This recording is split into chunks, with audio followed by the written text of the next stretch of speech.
Good afternoon.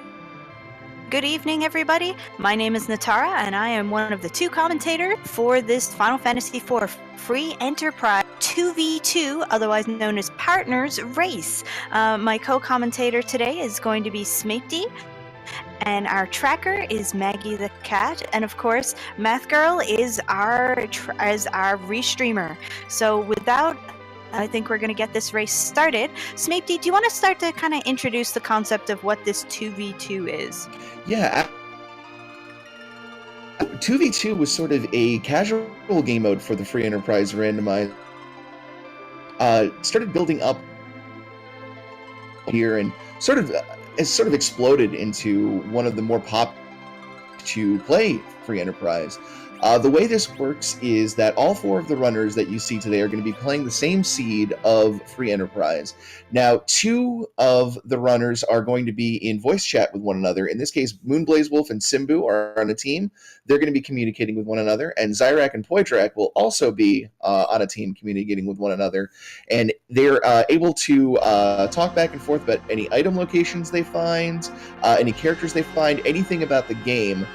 So what it does is it sort of incentivizes you to split, explore the world at a different pace, and get to the point where you're spreading yourself out enough that you can complete the game much quicker together than you would individually.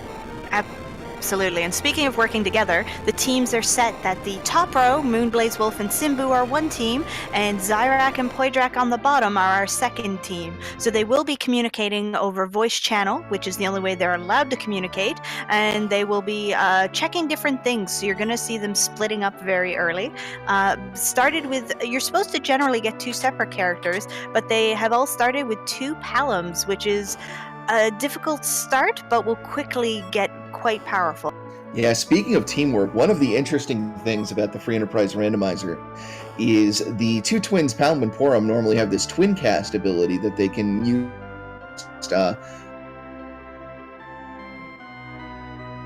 their turns. Since the Free Enterprise Randomizer lets you have duplicates of certain situations, that means that duplicates of the same twin clusters.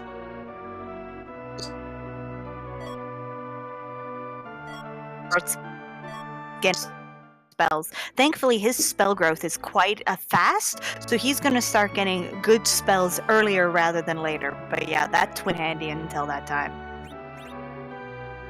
And speaking of party, immediately to Mount Hobbs to try and scout out what the new character is there. It's locked behind a boss fight, and it looks like it is Kane with the 3 Dark Imps fight, and he's going to go ahead and take that. Absolutely, that is a really excellent fight. The Dark Imps in most spots are easy, and they act like regular enemies rather than bosses, and Kane does some pretty fabulous damage, so yeah, this is a good start. Want to get that damage dealer for Kane early on.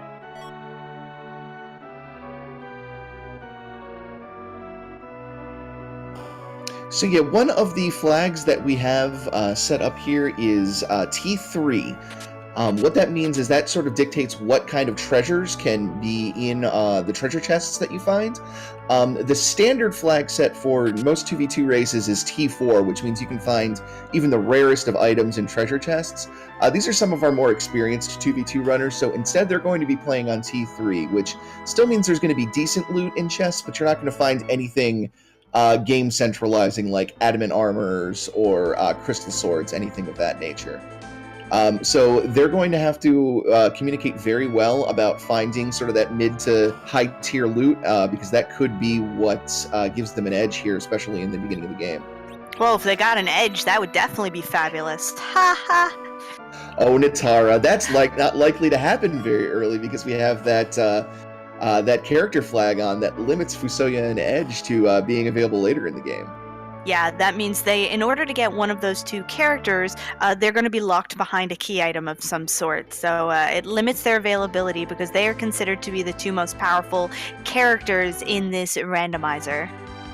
correct. In fact, even if our runners do find Fusoya, we do have that Fusoya challenge flag on as well. It's one of the creative ways the community has come up with limiting the power of some of those like late game characters that join. If they do find Fusoya, he's only going to have a limited selection of his normal spell list. Typically, he can cast any black or white spell in the entire game. But every boss you defeat unlocks 3 more spells on that spell list. So he ramps up in power the further you go along. He also starts out with a low amount of hit points that goes up by 100 each boss fight as well. Yeah, speaking of boss fights, that is going to be one of our methods of getting key items. And we are looking for 3 specific key items in this flag set in order to finish the game. Ultimately, we need the crystal, which is used to make it so we can even hit the final boss. But we're in a special mode called Forge the Crystal. So we're looking for the Legend Sword and the Adamant Stone in order to forge those into the crystal. And we're also looking for a way to the moon, which would either be the Darkness Crystal, which will make us walk, or the pass, which will take us directly to that final boss fight, but you cannot explore the rest of the moon that way. Other places we might find key items could be trap chests and could be from the optional bosses like summons and moon bosses. So our runners could be forced to go to the moon to get their go mode items. Absolutely. And that's one of the features that we like to do a lot in these 2v2 races is this is essentially, with this flag set, the most you could possibly have to go to find things in free enterprise. The key items are stuck in the most possible places they could possibly be in, and the reason behind that is to try to encourage players to split up, to be incredibly strategic about what areas they're covering, to sort of emphasize proper teamwork and coordination. It's really nice to be able to have to talk and strategize with your partner about, okay, well, we have this, we've covered this. Why don't you head here? I'll head here, and then we'll check back and see what we've got. It's a really good opportunity to take care, to use the different strengths and weaknesses of the different partners. So when you make sure you get a partner who does that, has the strengths which balances out your weaknesses, and it can work just so well. So far, we've seen our runners going to multiple places looking for these key items, and so far it has been hit and a miss. They have been getting some pretty decent treasures from those boss fights, but as of yet, of the available 17 key items, 0 have been found. So definitely a bit of a slow start, but depending on where those key items are hiding, this could still be a really quick seed. Yeah, absolutely. It's not something that's terribly uncommon with these 2v2 flag sets, especially with key items being able to be located in as many places as they are, that you kind of struggle to find a key item until you're several minutes into the race.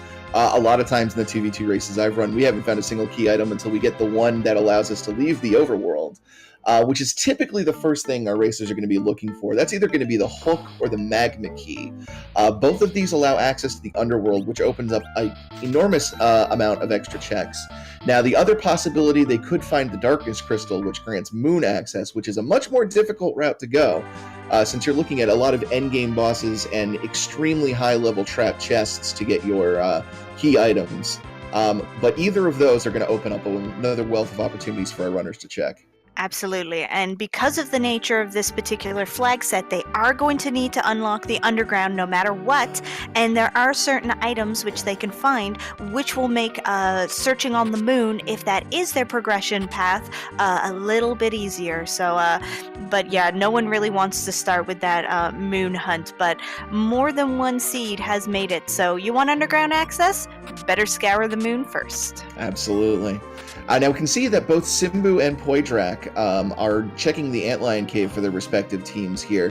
Very, very common early play here. The Antlion is a very low-level boss, so the stats on it are typically very easy to do for a starting party.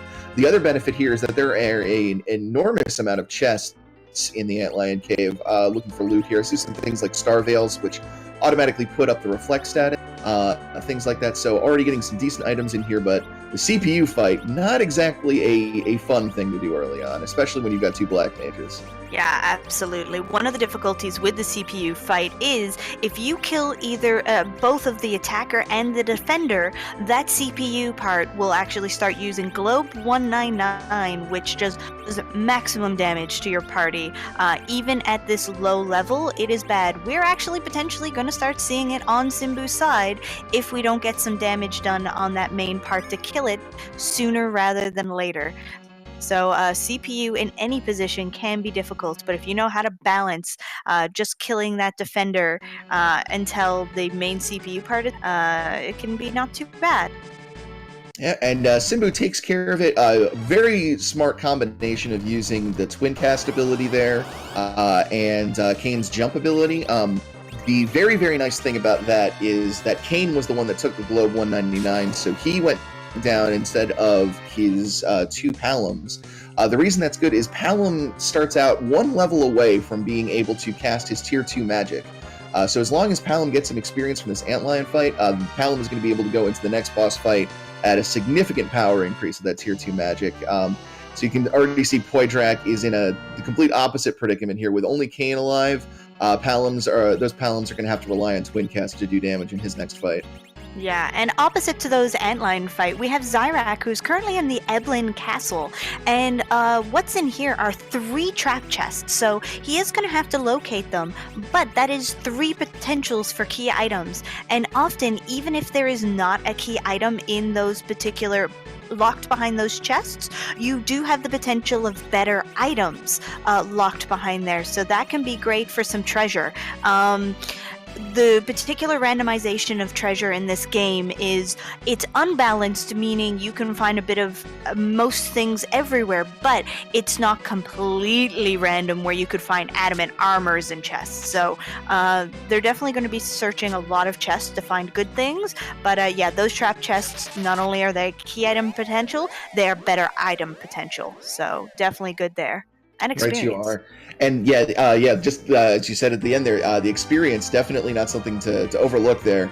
You can get a good chunk of experience early here, especially since all of the fights in these trap chests are subject to the stop status, which can be inflicted with that hourglass item. It's a Japanese exclusive item to the Japanese version of Final Fantasy IV on the Super Nintendo, but it is enabled with this flag set. What that's going to do is keep them stopped for the entire fight, let him recover from any attacks they do get off, and basically just take them out at his leisure, get a ton of experience for his team, and an early Eblin Castle can really give your team a boost in power. Absolutely. It can help so much. And just from the experience alone, even if you end up finding nothing there, every level is another level closer to getting that Quake spell with Palom. It's why the community affectionately refers to him as Quake Kid. So gets Quake much earlier than the other black mages and can just totally start annihilating. Yeah, it's really difficult to understate how useful a spell Quake is. Not only does it have just an incredibly high damage coefficient to the spell itself, but it targets all. And unlike many black magic spells, it doesn't take a penalty to attack damage in order to target all. It just naturally does so. So it can just be your go-to damage spell. It can take care of packs for you. It's incredibly useful, unless you're up against a pesky flying type. Yeah, not so great. But that trap chest that Zyrak just finished may not have had a key item, but it did have a Dragoon Spear, which is one of the best spears for Kane in the game. So nothing disappointing about that. Yeah, the Dragoon Spear, in addition to having an enormous attack value, has effective damage against Dragon-type enemies, and there are some nasty ones out there.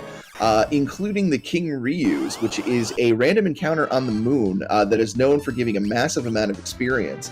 If they end up having to go to the moon early, that Dragoon Spear could give them an edge in being able to farm out a couple of King Ryu fights and give them a massive boost of XP, and that could be the difference between being able to do moon boss fights early and not being able to. Absolutely. And speaking of massive boosts in experience, one of the things getting key items will help us with, the particular flag that we have active for this flag set, activates having 10 key items if any of our runners get to 10 key items, they will start receiving a double experience. The purpose of this is so when you start picking up characters late game, you're not stuck having to try and level them at the main pace. They assume once you have at least 10 key items that you're getting ready to go to closer to the end game, so trying to speed things up a bit. So that can really come in handy. Yeah, Poidrak right now is in this Asura fight, which can be a really nasty fight if you're unprepared and don't have a way to mitigate her ability to heal herself. Yeah, just there she's getting a Cure 4 on herself, which is always a full cure, which can effectively immediately remove any progress you've done on that fight. Now, there are ways to sort of manipulate what she casts on herself. It's based on what face she has going forward. And she'll spin to a random face every time she's attacked, but she'll also do a nasty counter attack as well. And yeah, looks like Poidrak having to reset out of that fight, just unable to take care of it right now.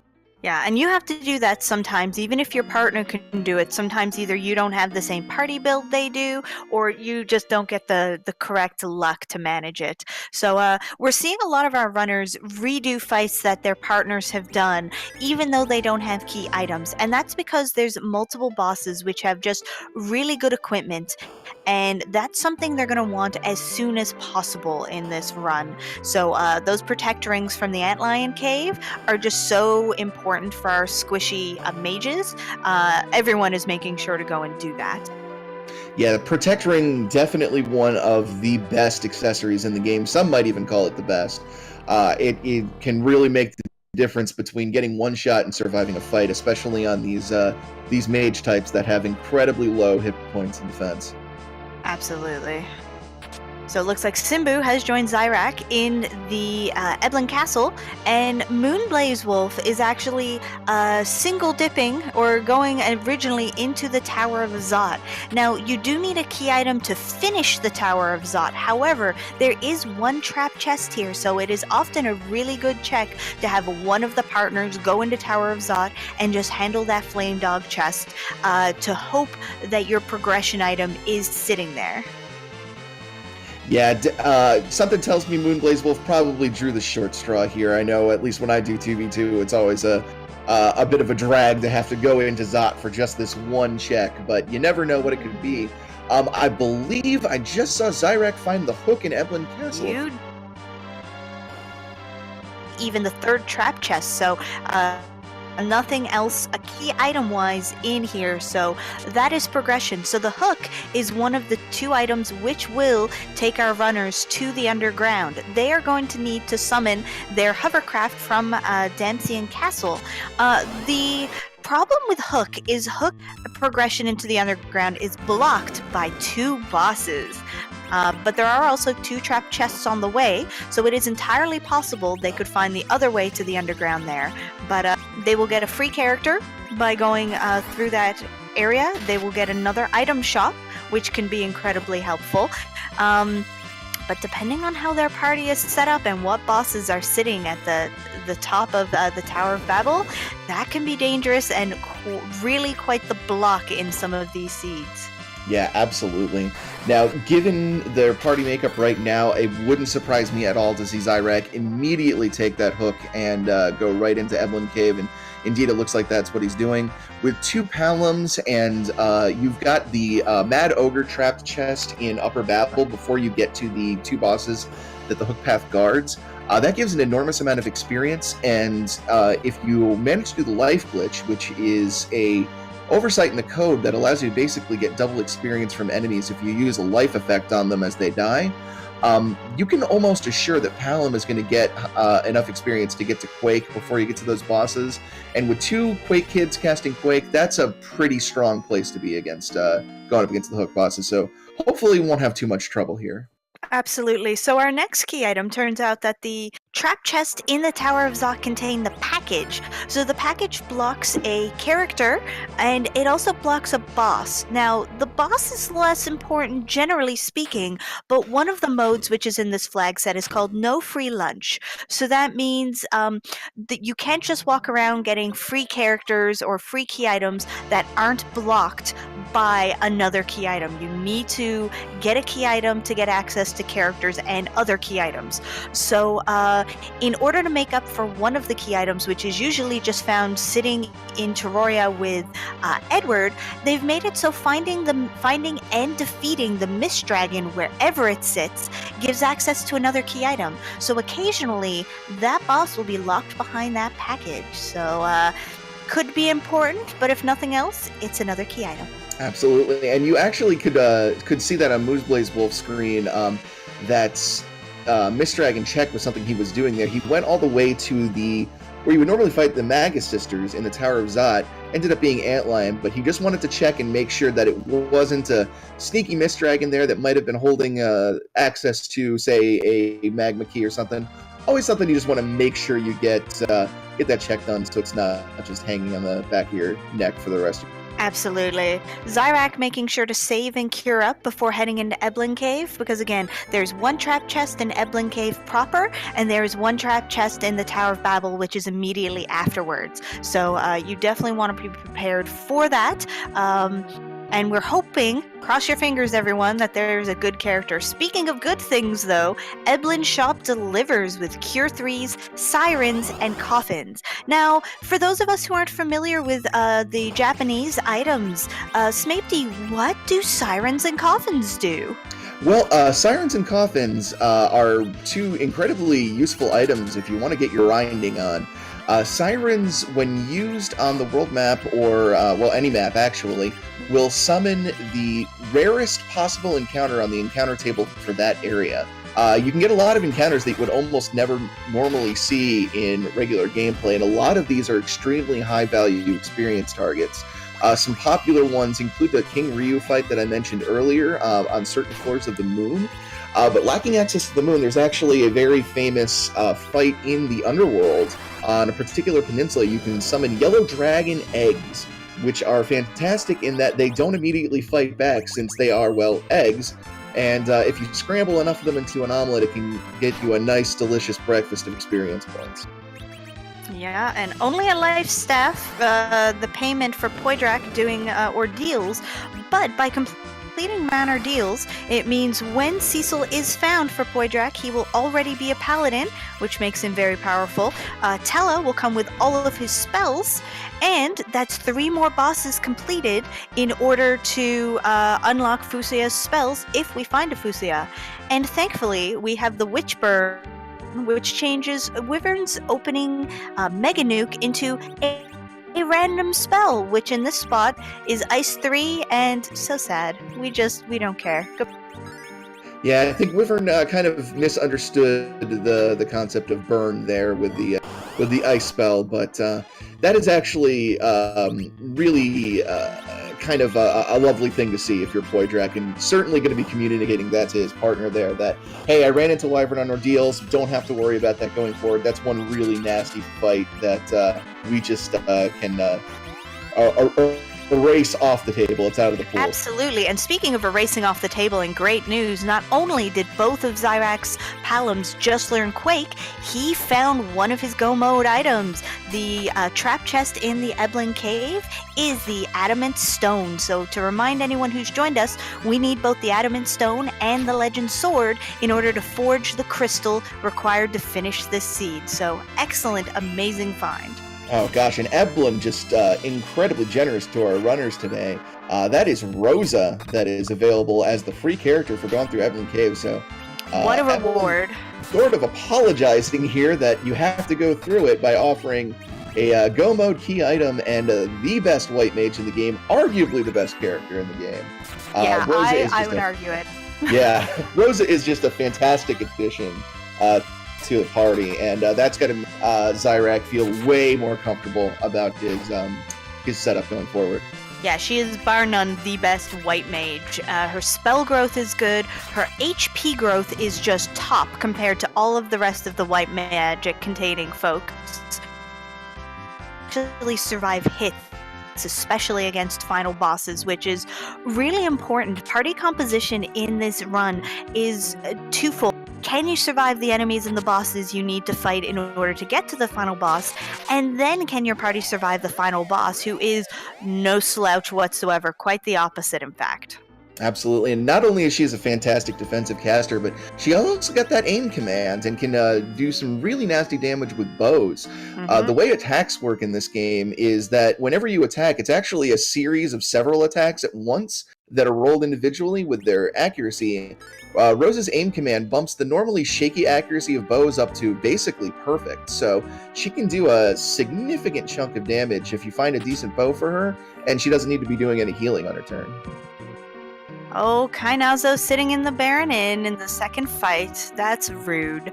So in the Baron Inn, there are two boss fights there, a character and a key item. So the first boss is always fairly easy because they have reduced HP and stats in general. But the second boss hiding behind can be a little meaner. However, with our Quake Kids and their lightning spells, this should not be too difficult. We're only getting Tella on the other side. However, that key item could be really important. Yeah, Kainazo, just one of those fights you never want to see almost anywhere. It is it can be particularly brutal. He has a big wave attack that he charges up whenever he is in that wave form there, and the damage that it does is based on his remaining HP. So you've got a couple of ways you can approach the fight. You can try to burst his HP down so the wave doesn't hit very hard. You can try to use lit attacks to knock him out of that wave casting form. And it looks like, even though he's on the ropes, Poydrak taking it out, getting him to that shell phase, that basically means you're at the last leg of the fight, and he's going to do nothing but hide and tank up, getting a Sand Ruby for his efforts. And Sand Ruby is a key item, so that's good towards that 10 key items, and it does give you a character. So whoever is sleeping in the bed at Kaipo is now available to you. And I don't think anyone has checked who that is, though. So maybe we'll see Poydrak check now, considering he doesn't have a full party yet. Yeah, would not surprise me to see him immediately head over to Kaipo and check and see what that Sand Ruby is going to get him. Speaking of seeing what you get, only a drain, I can't see if that's a spear or a sword from how small it is, but only a drain weapon for Zyrak out of the trap chest in the upper Tower of Babel, but that's fine because we have, it's the two bosses we care more about here. We need to fight those. No key item, but access to the underground if you can defeat them. Ooh, Poydrak checking a place which gives you nothing except for fighting a boss, the original Octoman spot, and finding that Mist Dragon, which, as mentioned earlier, if you can defeat it, will give you another key. Now this is interesting. Because Poydrak is the first person to have actually checked this. Both Moonblaze Wolf and Simbu, I believe, are taking that dive with that. That leaves Poydrak here, the sole person up here.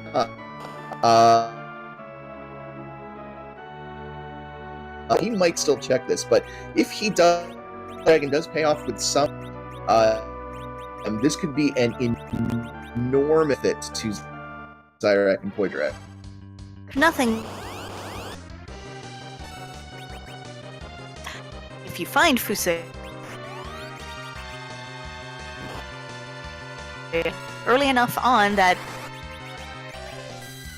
the tide, but if that is it could help. So we're gonna see shortly.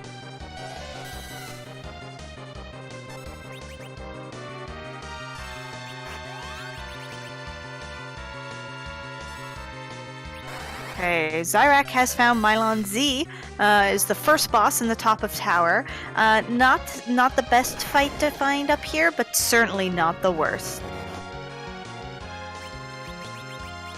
And today the Mist Dragon gives a White Lance. So it is not a progression item, but that is Kane's strongest weapon by far.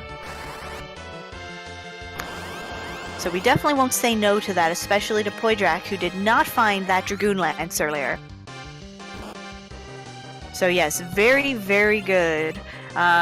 Chances are Zyrak, having found the Dragoon Lance, is not going to follow in that particular progression chain, but again, excellent for Poydrak to have. Poydrak not bothering to go to Kaipo, apparently, at least currently, does not care about that character.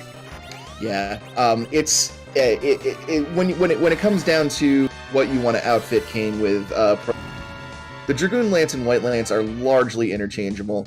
The White Lance slightly stronger. The Dragoon Lance has a super cool sound effect when you hit with it, so it's really up to personal preference. It really does. There's just some really excellent sound effects in general in this game, so It's really the nice delay after the attack before the thunderbolt strikes that really gives that weapon personality.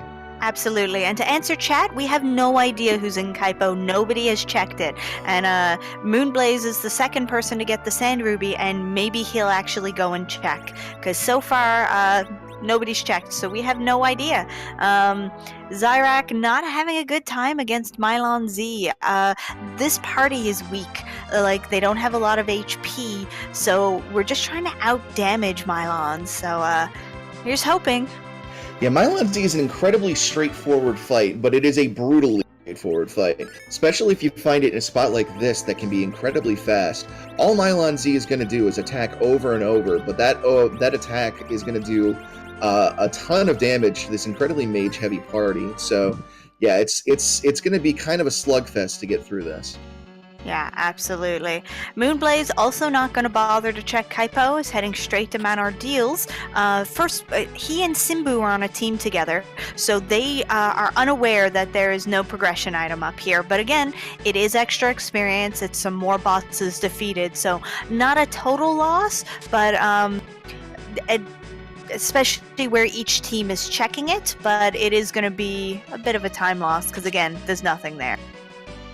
The first person to get through Tower of Babel will be the first to really start making some progress here. Yeah, right you are.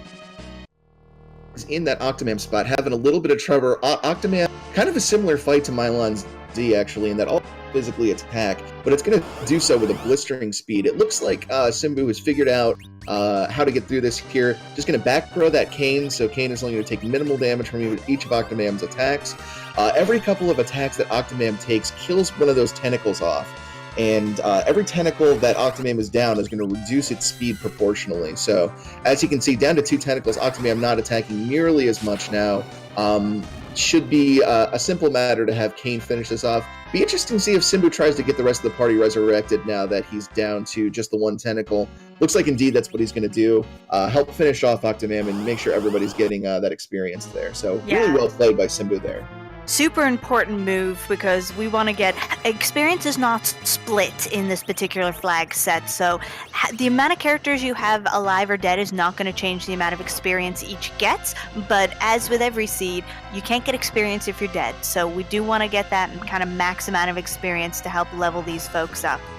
Yeah, not to mention that this spot has an enormous amount of HP. So having that entire party up to be able to contribute to the damage is going to speed this fight up dramatically, especially when both of those Palums can cast Lit 2, and Octomam has a very notable weakness to the lightning element. Absolutely. Definitely. Pretty easy way to go now. Oh, those quakes. You're seeing the damage of those quake spells from Zyrak. So beautiful. Yeah, it really is. That's the reason right there that everybody loves to see Palum start this thing. Okay, Moonblaze is about to discover that there is nothing on Ordeals, but at least he will have that extra experience in those bosses down. Poydrak about to get his Adamant, so that's going to equal up for that team, making him ready to head underground. Oh, sorry, his hook. Forgot that the hook was in that particular fight. Let's see again. Probably having a little bit of a terror moment as he sees Wyvern appear there, but even if you know that it's on Witchburn, that sprite always instills a little bit of fear in you. Well, when you don't have Witchburn on and you still have that Mega Nuke activated, even in that spot, which is one of the weakest boss spots, only 1200 HP, that Mega Nuke can still totally wipe out your party if you don't get any walls up fast enough. So that is weirdly still a very terrifying spot to find Wyvern. Oh, definitely. It does not matter how weak Wyvern Mega Nuke. Yeah, absolutely. So definitely starting to make some progress. I would not be surprised to see Octomam go down shortly on Simbu's screen. And Zyrak is getting those tentacles down, so we're down to 2. So we are really clearing that out. It's really interesting here to compare Zyrak and Simbu's fight of Octomam, just how much more damage Zyrak is doing with those Quake spells than Simbu is with the Lit 2. It's actually way much more of a difference than I would have thought, and that might actually give Zyrak a chance to really catch up to Simbu here. Absolutely. And in terms of how much HP Octomam has, each boss's HP scales depending on which location they are found in. So I don't know the HP amount for that particular spot, but it is very much so higher than his original spot. So it would scale appropriately. But with that, Simbu is our first runner to get underground access. He just needs to walk his way out of the tower, no more trap chests, and he can start his underworld search. And Smapty, where do you think the first place he is going to check now that he has this wide underground open to him? Yeah, this is one of the things where there's a ton of schools of thought as to how you can approach this. If I'm Simbu right now, I'm probably thinking Fey March. You've got a decent enough party here that you could maybe take on the Warrior's Traps chest, especially since you have a dedicated healer that can heal up that floor damage that you're going to take on the way there. You can check that trap chest on the way to the city in the Fey March. There's the free chest there that could have a key item that gives you anything. And, well, actually, it looks like Simbu's going for a grind right away. That is not a bad idea. With his particular squishy party, he wants to get a few more levels, and even though he's not going to get double experience, he's still going to get 32,000 experience for each of these eggs. And he did buy some sirens. I thought, yes, he did. Good. They're hiding at the bottom.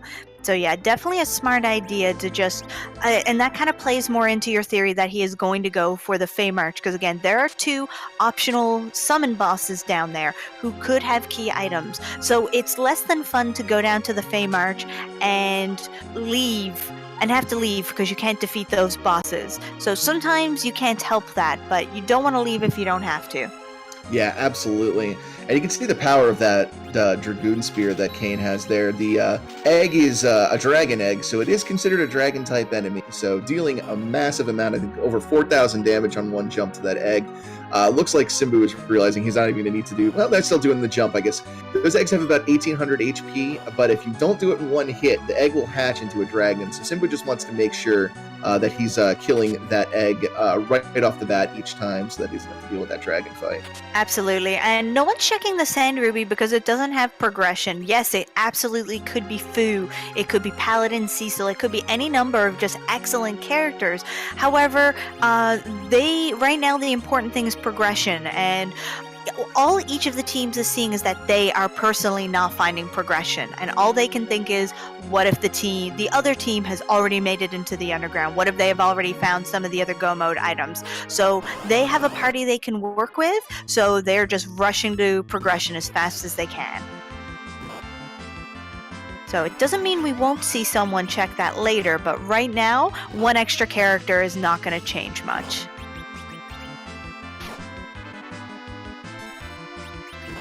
Okay, so it looks like Zyrak at least is heading to the Fey March. Yeah, Zyrak's skipping that grind and going immediately in. One of the big lottery draws that you can get from this free chest in the Fey March would be the pan. It's one of the reasons a lot of people like to check the Fey March first because of that free key item. Mm-hmm. The advantage of the pan is that when you do go into Sylph Cave to visit our monk friend Yang, who is sleeping there in that Sylph in that Sylph bed, hitting him with the pan gives you 2 key item checks from Sheila, his wife, back in Fabul, and gives you a key item check from the Sylphs themselves. So if you can go into Sylph hand beforehand, it becomes more valuable to do it that way. Absolutely, and unfortunately, no key item this time, but there, which gives automatic automatic berserk. So if you can swap that in during a battle, you can take advantage of an existing glitch where you keep the weapon power of the weapon you were previously had equipped. So those runners who have either the Dragoon or the White Spear walks into battle with those equipped, swaps it out for the Avenger, and they have non-removable berserk status with some of the most powerful weapons in the game. That is powerful stuff. So definitely good to have, but unfortunately not progression. Yeah, not progression, but definitely something that is going to ease the worries of our runners knowing that they're going to get a ton of power out of that cane, and we might be able to see see some use of it right now as Simbu running into Bahamut here. This is a fight where you're going to want to put out a lot of damage as quickly as possible, but also set up those reflects so you can reflect Mega Nuke that he is going to do after the countdown. Yeah, it looks like all he cares about right now is Kane, so everyone else going down. Kane staying alive with the Star Veil. Let's see how he approaches this fight now. Yeah, now all that Bahamut does is send those Mega Nukes, but with the timing of when he put up that Star Veil, he should be able to block at least 2 of those Mega Nukes. And he does also have a Moon Veil. Unfortunately, only a defense sword in the trap chest in the Fey March, so far the chests are not where value is lying, so we have to hope it's behind one of these bosses. Or not. Sometimes you hope it's not there. Yeah, if you get an especially nasty fight in the Fey March that blocks progression, that can really put a wall in a 2v2. You never like to leave the Fey March with a boss left alive, because that's going to be nagging, right on you the entire time. That whole it could have been there, it could have been there, it could have been there, and you never really like to that feeling going forward. It really kind of messes with your flow. Simbu finding the Baron Key and heading out to probably heal and try up that other fight, it looks. Absolutely. The Baron Key is going to give us access to Baron Castle, where we can potentially get 2 different key items. Behind 2 bosses lie 1 key item just in the proper Baron Castle progression, but the optional boss of the Odin spot is also there. So that is another key item that you could potentially get. So definitely a good find. Yeah. Another, in typical 2v2s when you have the T4 flag on, another big benefit of the Baron Key is that there are a lot of chests to actually loot in Baron Castle that can really get you some nice stuff. Of course, with only T3, they're not going to find any top-tier gear. Wouldn't surprise me to see some of our runners, if they do make that Baron check, at least check a few of those chests. Absolutely. So no stray admin armors just lying around, but we could definitely find some nice gear. Poidrak's turn and Moonblaze Wolf's turn to fight Mylon Z, and making good use of that illusion item or blink spell. So when you see one of the characters, it doesn't come through very well on stream, but it looks like they're dancing back and forth in place. What that means is for 3 hits, they are immune to physical damage. So when you get enemies like this who are primarily doing physical damage, it can really just save your bacon. Absolutely. Blink is probably one of the most underrated spells in Final Fantasy. You would be surprised at the number of bosses you can just absolutely cheese by constantly putting the Blink status up. There are some bosses that just do not do anything other than physical attacks, Mylon Z being a perfect example of that. Yeah, absolutely. Looks like Simbu is going to head into the Dwarf Castle where a character and a key item lie. And the first of 2 bosses here is actually a freebie. It is King and Queen Emblem, which is a story fight. And that story kind of fight mode is still on. So it means you just need to stay alive and eventually this battle will end. If you can kill them before the story element of the battle triggers, well, that's even faster. But they're a fight you like to see in mean spots because it's pretty guaranteed to win. Yeah, and it looks like Simbu is taking the regicide option here. Not content to just sit around and wait for the storyline to progress. He wants to actively depose the King and Queen of Evelyn right Absolutely. here. With the amount of power that his team has, definitely going to be the quicker option here. And why would you wait? You've got Quake. Like, come on. We don't have time for plot. We gotta go fast. Gotta go fast, and Quaking's the way to do it. Absolutely. So boss 1 down, but there is another boss behind, and we have no idea who it is. So let us see who is going to give us a creepy lobster hand today. Ooh, random moon boss. And another cane. Yeah, it's entirely possible that Poydrak has not learned Quake yet. He is a little further back, and it was around this time that Simbu and Zyrak were learning Quake, so depending on the progression, he just may not have it. Yeah, especially since I was not watching his screen, but since there was no progression in the Mad Ogre chest, might have skipped it entirely, which would have been a lot of experience not picked up, and could be the difference between having Quake and not having it. Looks like he has got Quake on his top. He does have Quake, yeah. No, he definitely does, so no idea why he wasn't. So picking up Yang... No, sorry, we're picking up another cane? Yes, it was another cane. Sorry, I looked at the name and saw the at the beginning. I was like, wait. Yeah, so... one of the more fun additions to the randomizer is the silly names option. If you're tired of those regular old names and don't feel like coming up with your own, why not put random phonemes in your characters' names by choosing the silly option at the startup? It's a really nice way to differentiate when you've got multiple characters, and it's a real fun feature.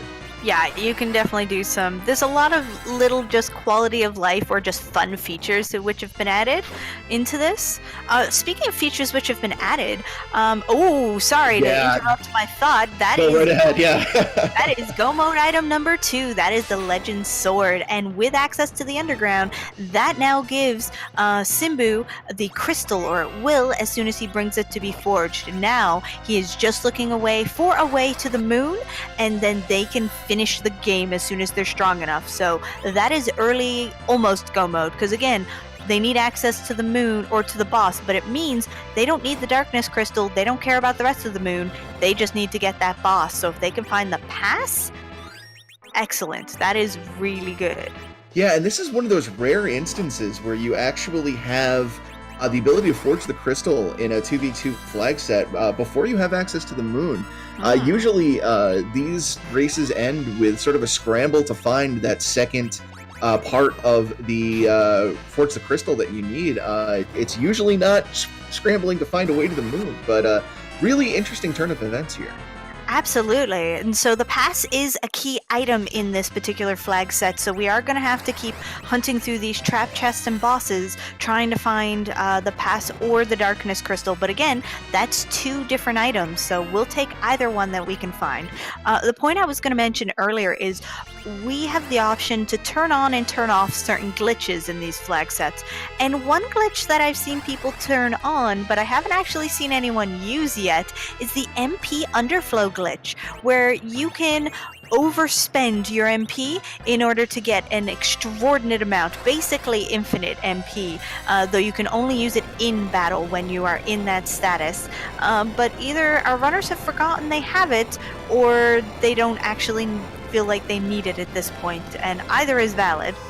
Yeah, it's the MP underflow glitch is really cool when you've got an old man in your teller, so yeah, who have generally pretty limited MP pools. When you're looking at a character like Rosa, Rosa generally has enough MP to get by, so not enormously surprising that they're not taking advantage of it, since she can usually hang on with the MP pool she's given.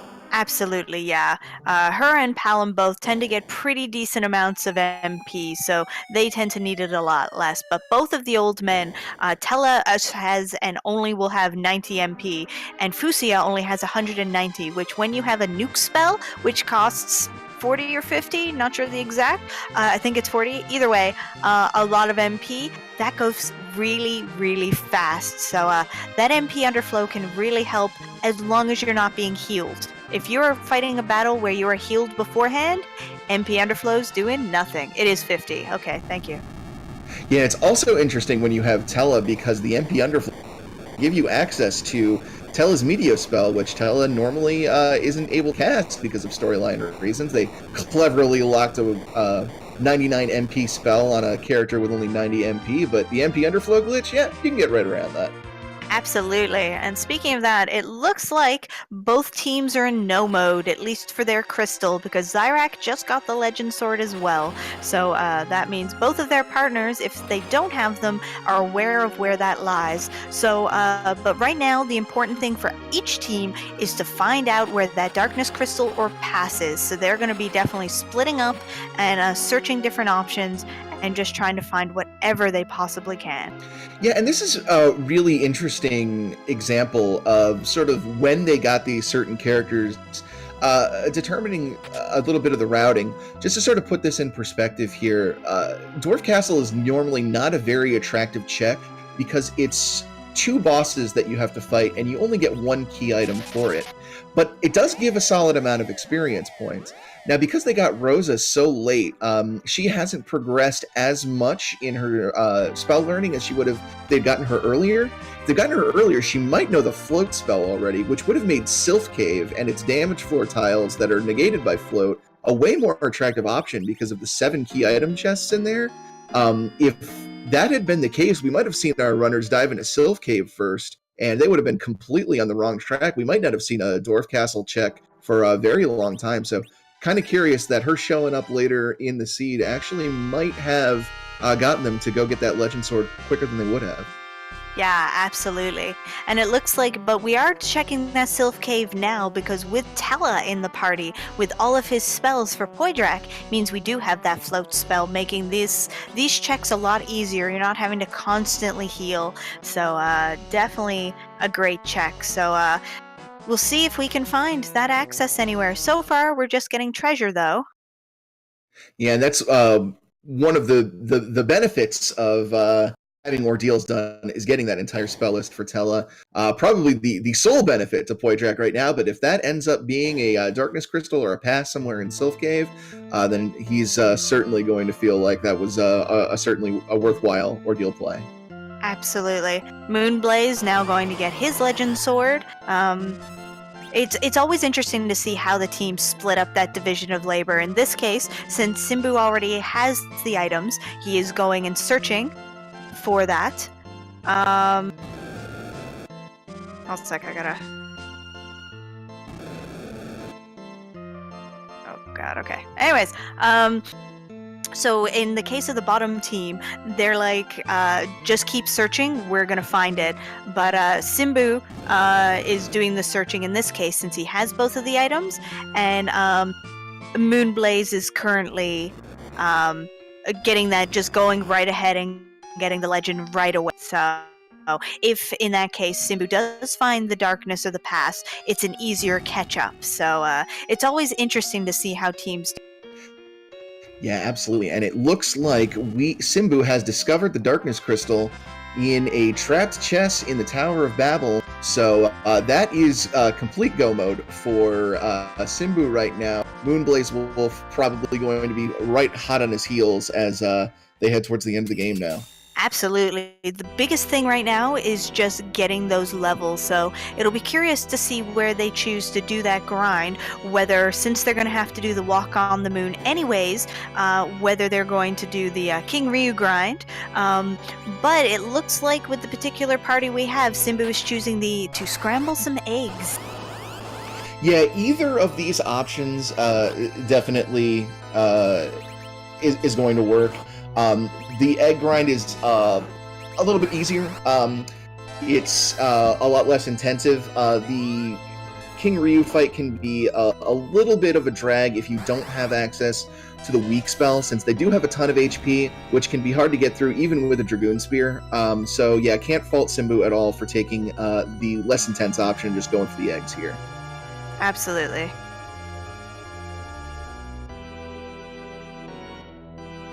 Okay, so since Zyrak is also in the tower, shouldn't be too much longer before he finds the Darkness Crystal, and Poydrak will not be far behind. So we're really getting to that close race here to see who's going to make that first. Yeah, this is all going to come to like tiny little... It's really anyone's race here. There's a slight edge for Simbu and Moonblaze Wolf's team, but honestly, it can go either way. This is going to be one.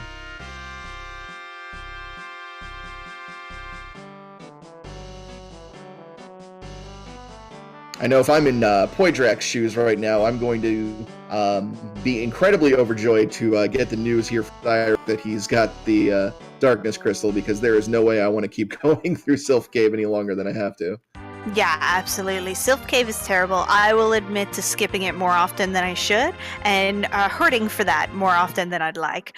But it's just between the poison tiles, the damage tiles, all of the different encounters, and there's just so many chests. So it's quite a maze and quite the trek. But often is the payoffs. So it just happened to not be the case here. Poydrak, it looks like, immediately heading to the tower himself, now that he knows where that goes.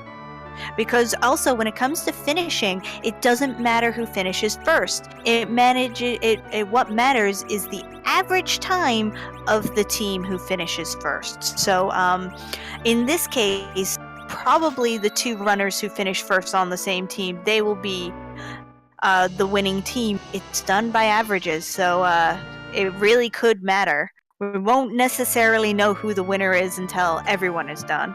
Yeah, and that's one of the really interesting dynamics about these 2v2 races is you can have somebody have a huge lead and finish first, but if their partner is lagging behind and they haven't been communicating with their partner very well, or their partners had a bad row of luck, another team can really sneak in and steal it. We saw that happen quite often during the World Series of Free Enterprise 2v2 event that we had a few weeks ago, where someone would finish first, but they would not win overall because another team was just coordinated just a little bit better to sneak in there and get a better average time.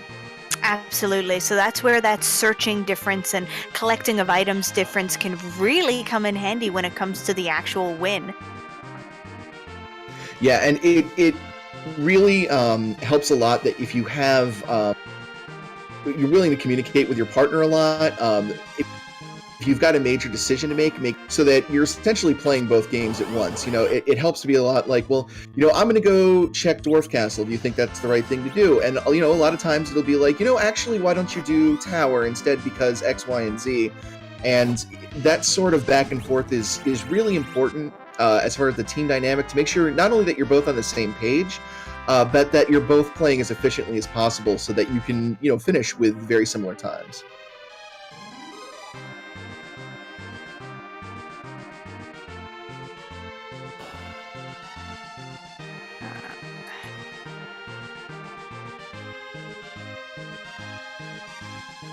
And it looks like Zyrak is going to be the first to trade in his Darkness Crystal for a giant flying prawn. The best.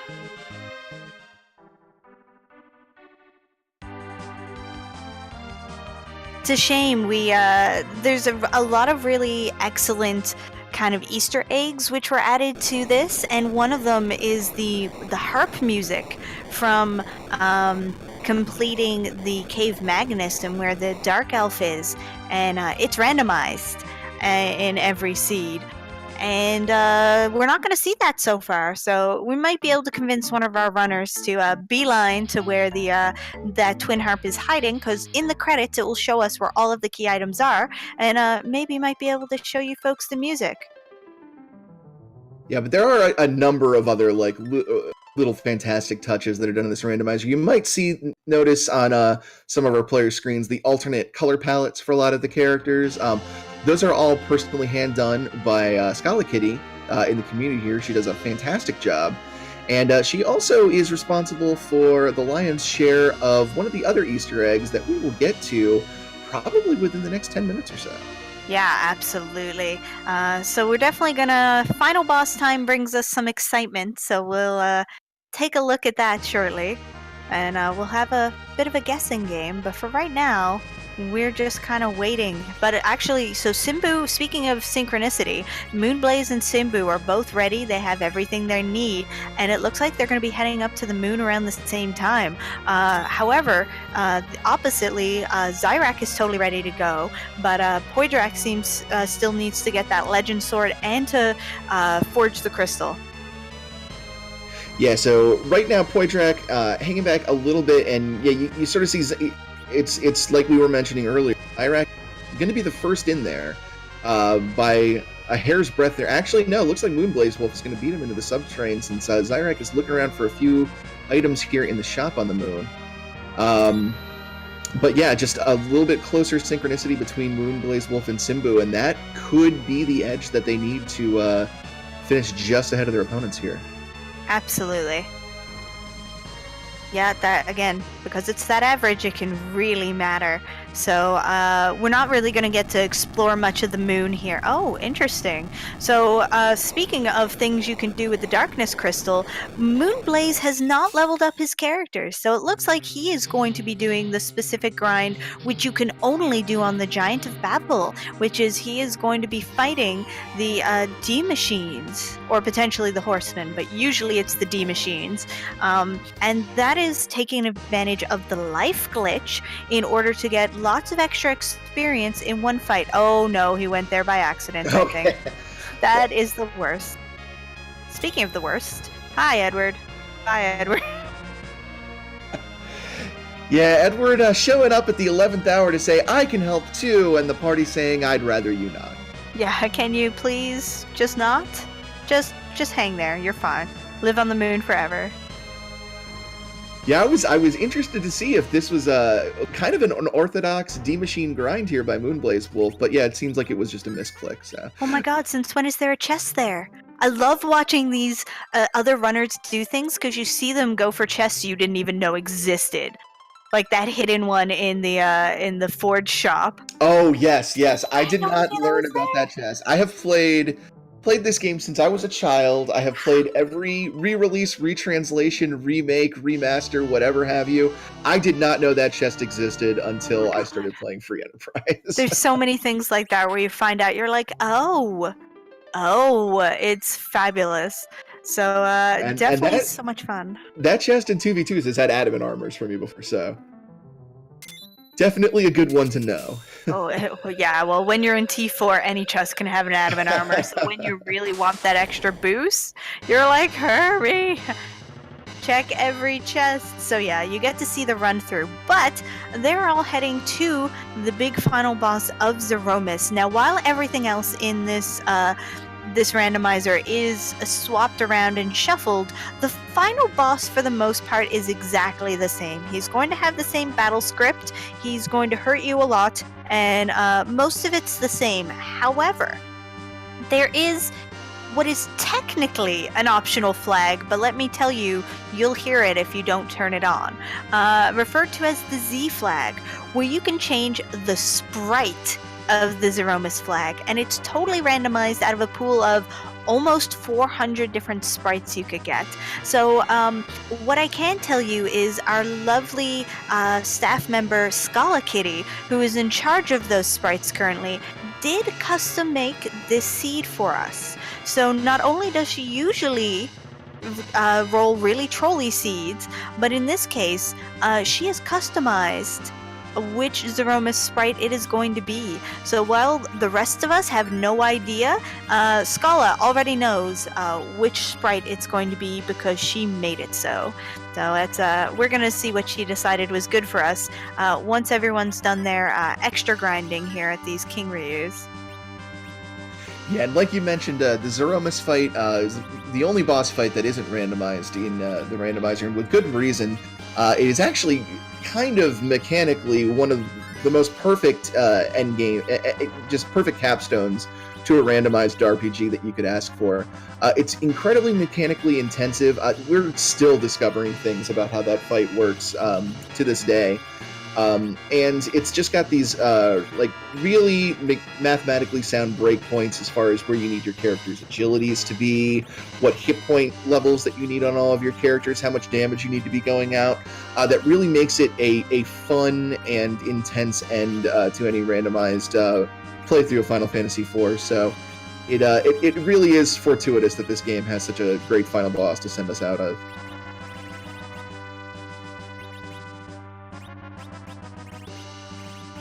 Yeah, just so much cool stuff here. So it looks like Poydrak finally summoning his whale. So shortly we're going to have everyone on the moon.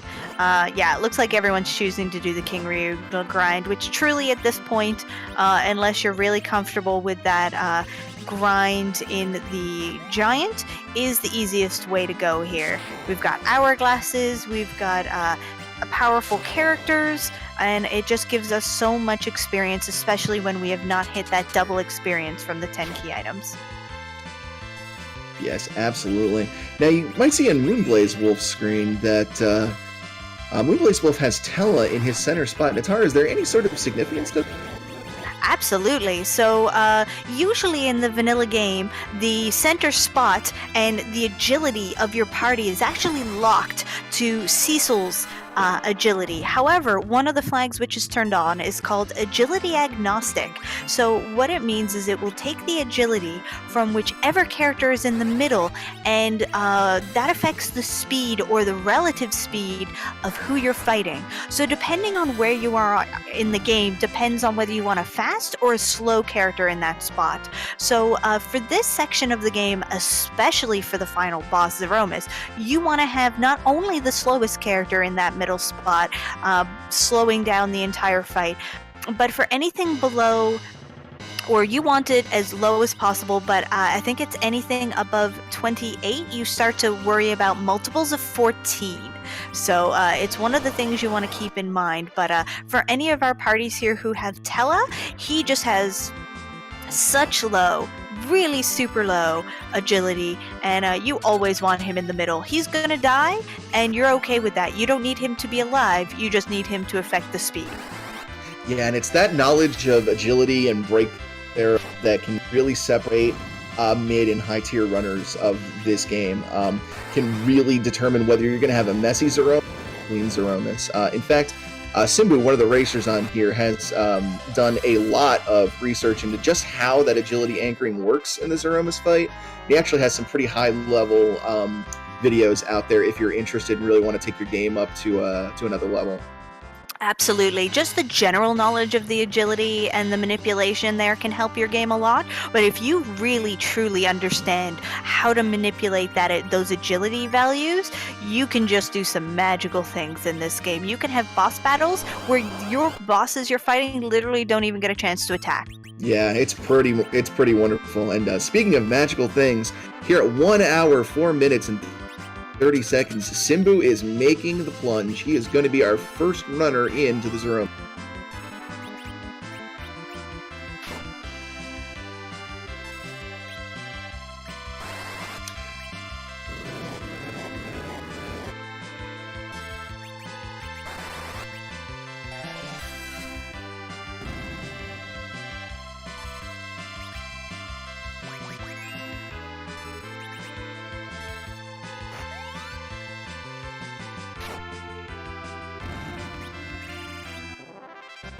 And I believe there is a customary question to be asked right about now. Natara, I will... Well, our very important question is, whose butt are we going to be kicking tonight? Or today, in this case. Let's see who's... It's a worldwide event. It's night somewhere. Exactly. Somewhere it's night. So, Scala, let's see what you have blessed us with. So it could be any number of things. Scala likes to show off things. Sometimes she makes them event appropriate. She did the custom sprites for the AGDQ run this year. So she does some amazing work. So let's use our crystal to show the true beast. Now you also see those silk webs at the top of Simbu's inventory, a very important item to use against Zeromus. Not only is that going to layer 2 levels of the slow effect on Zeromus to keep him in check, it's also going to cause him to counterattack with a nuke spell, which is going to make his first Big Bang hit a lot more weakly. Absolutely, and you can keep that going throughout the fight if you know exactly the right timing. However, that's more difficult, but the first kind of nerfing of that Big Bang is a freebie. I love it. Oh my god. It's Marjorie who's the final boss, or the main boss of Rhapsody. Evil Queen, we love you. So if no one has played Rhapsody, a musical adventure, this is your final boss. That's pretty fantastic. She sings a beautiful song. Not that any of the RPG Valkyries would know about that. So the script, however, is exactly the same as regular Zeromus, so with Kane in the middle, it means Kane is going to get more attacks, but it does mean Zeromus will also be moving faster. With this particular party, it may not be a problem. If you can just out-damage, you can generally kill Zeromus before the speed even matters. Yeah, Simbu is one of the most experienced runners in the community when it comes to Zeromus fights. So doesn't surprise me at all that he's going in with the full confidence of having Kane in the middle there. Looks like he's going for a hybrid strategy here. Well, actually, no, he might just be going for full-on reflect strats here. Yeah, the three main strategies are Reflect, where you put up walls and bounce high damage dealing spells so you don't get the counterattacks. You can have just straight up Berserk / damage, where you're just berserking your characters and letting them fly and curing them up in between. And then there's the Hybrid, where you're doing a bit of both. You have some people berserked, and you have some people reflected and bouncing those spells. The other really key thing about that Reflect strat, which if you can pull it off is the fastest, is Zeromus has an automatic HP refill once he gets to a certain amount of HP. It was supposed to give him more HP than the system would allow, but if you can actually trigger him into the last phase by a reflected spell, it skips that completely, because it needs direct damage to slip into that phase and that automatic health refill. So you can literally cut Zeromus' HP in half by properly timing or just using those reflected spells. Yeah, and with a mage-heavy party like that, now it looks like he is going hybrid. Yeah, absolutely. Don't blame him at all. The hybrid strats are just sort of the easiest no-nonsense way to get it done without having to finagle yourself around with trying to make sure you skip that HP refill or anything.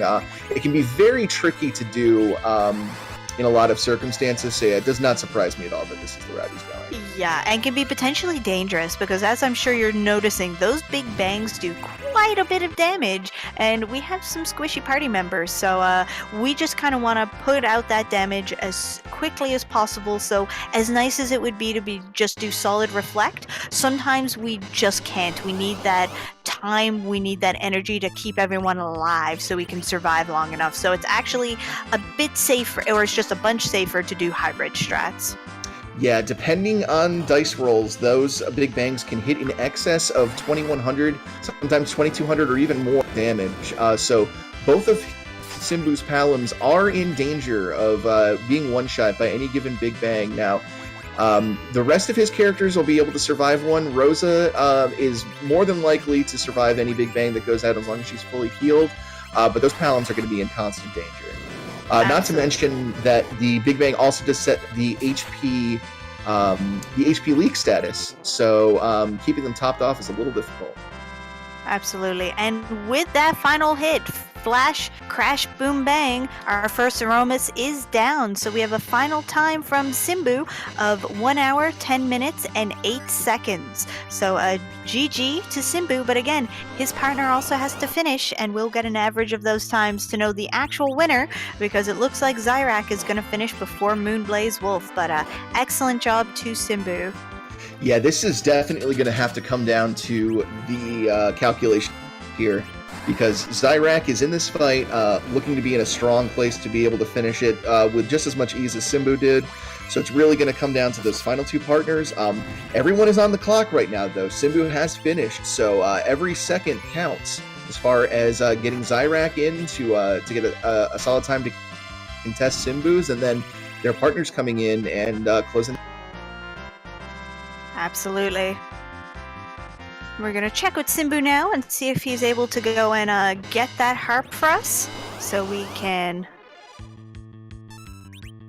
hear the beautiful music. But for right now, let's take a great enjoyment from Marjorie. Take 2. For anyone who's not familiar with this game, look up Evil Queen Rhapsody. Just love yourself enough. I think that might be one of the few. As I played a lot of those Nippon strategy RPGs, but I think I missed out on Rhapsody. I'd have to go back and look it up. It is pretty great.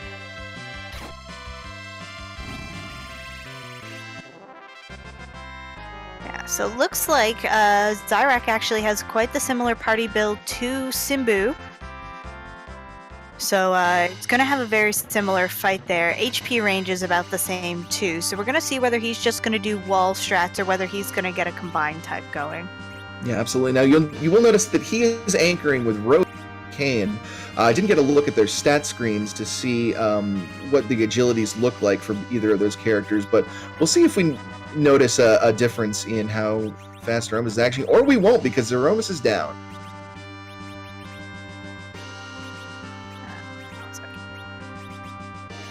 So Zyrak finishing in not far behind Simbu with an official time here of 1 hour, 12 minutes, 23 seconds. So GG Zyrak.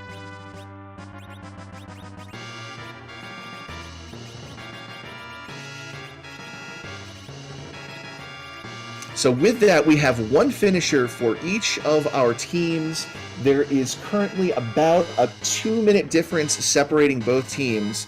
So this is really going to come down to their respective partners, how fast they're able to finish that grind, get into that Z fight, and finish this. And it looks like Moon Blazewolf might be making the play right now. Seems to be heading towards Zeromus. Now, Moon Blazewolf is sitting with about a 2-minute advantage here. That is what was granted by Simbu finishing faster. So Poidrak is really under the gun right now. Poidrak's got to get to that fight and somehow finish it faster than Moonblaze Wolf, or it looks like Simbu and Moonblaze will take this. Absolutely. Yeah, that is definitely looking like it, but absolutely just fabulous job for all of them, because again, just the coordination alone, speaking as someone who did participate in this 2v2 event in our last marathon, the coordination that just goes between you and your partner is just a lot. It's a lot of work alone, let alone trying to have to defeat the bosses, go searching, and finding what you need. So just such a good job that they can all finish not just this quickly, but this close in time to each other.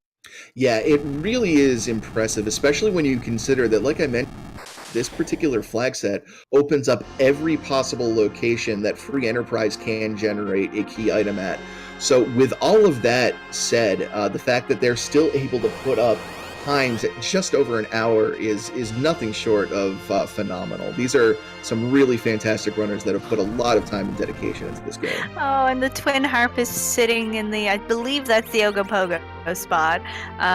So that is one of the meanest spots in the game, so it depends on who's sitting there as to how that could be, but means all four of our runners are going to walk right past that harp every time to go to service. Rude. It's just sitting right there on a pedestal, glowing and everything.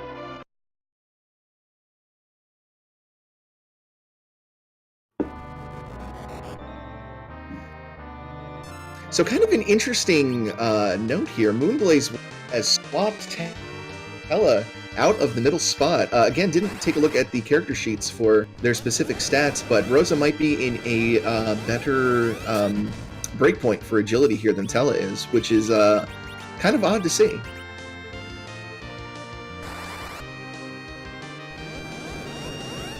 Now we might see Tella survive one of the big bangs here. With 1,000 HP, this first big bang with the Silk Web that Tella's throwing out is going to be nerfed due to a quirk in how Zeromus behaves. Getting him to counterattack with a nuke is going to diminish his magic power briefly, which will affect that next big bang. So Tella might survive the first big bang, but if another big bang goes out, of course, this fight, don't expect our elderly sage to be on his feet much longer. That's fine. He did his important job. I'm actually really shocked that Moonblaze is not using him as the anchor. Yeah, Moonblaze Wolf, incredibly experienced runner here. If he's not putting Tella in for it, likely Rosa is right at one of those breakpoints he wants to keep Zeromus controlled. Oh, it's only Karate sitting at the Ogopogo spot. So what that means is this is another one of those story fights, but not a story fight you can defeat without Cecil. So he's actually going to have to defeat Karate Man Yang by himself, but thankfully with this party geared up to fight the final boss Zeromus, and having succeeded at doing such, not exactly a huge challenge, so we're pretty okay with that. Yeah, Young as an enemy can hit pretty hard, but this is a Simbu team that has already grinded. There's nothing in this game that can stop him right now. Yeah, absolutely.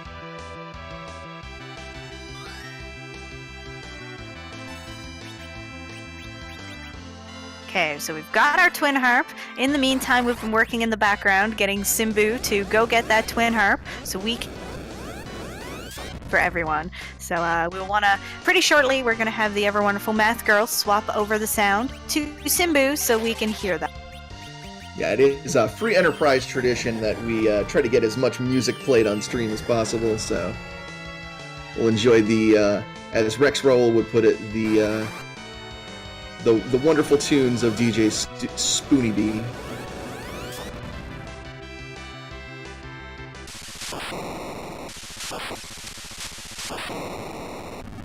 Okay, and with that, the second runner of Team Simbu and Moonblaze has finished with a final time of 1 hour, 17 minutes, and 58 seconds. So I don't think we need to do the math. They are the first place winning team, so congratulations to them, but Poydrak is not going to be far behind. So not only are we going to get some music going, but because since this happened so quickly and underestimate, we're going to play another seed for you, except it's not going to be partners. We are going to follow this up with a giant percent, which is a bunch different than what we set up here. So we'll talk about that a bit more once we get there. So stick around. Don't think this early estimate means that we're done. We're going to show you some wonderful music, and then we are going to go ahead and do another seed for it. And see, there's the benefit of having some of the fastest runners of the community here. You get more free enterprise.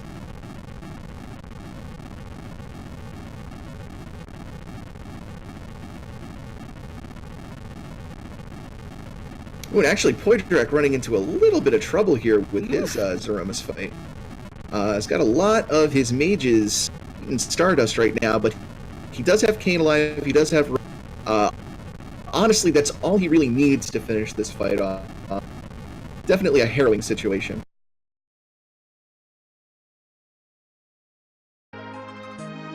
And I am requesting that somebody check the sand ruby for you all. I hope it's Edward. I hope it's been Edward this whole time. We'll see. They could be... Oh, apparently it might be Edward. Is that confirmed?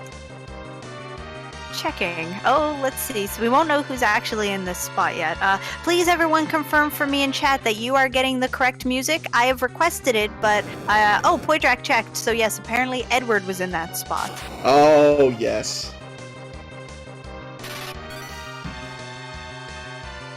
Okay, so chat, we've let you know it was Edward in the bed. Bedward! So we're trying to get the sound swapped. Please let us know if it hasn't.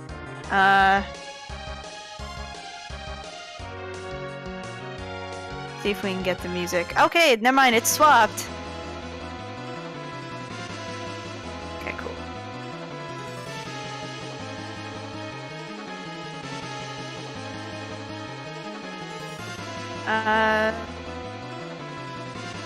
Okay, so if we're...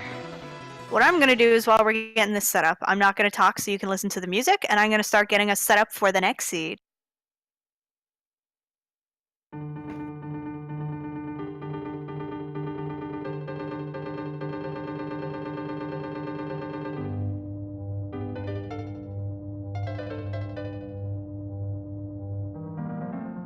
We can't hear it, so let us know what it is.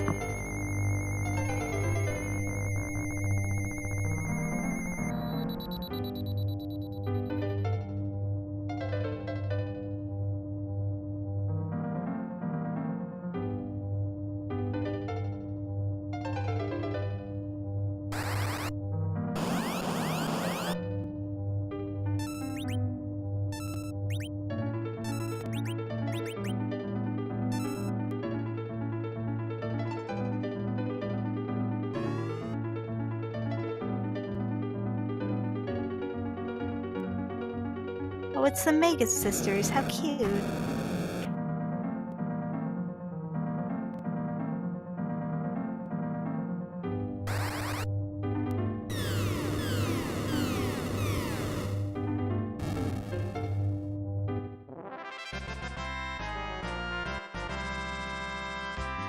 And the Maggie sisters have rocks dropped on their heads.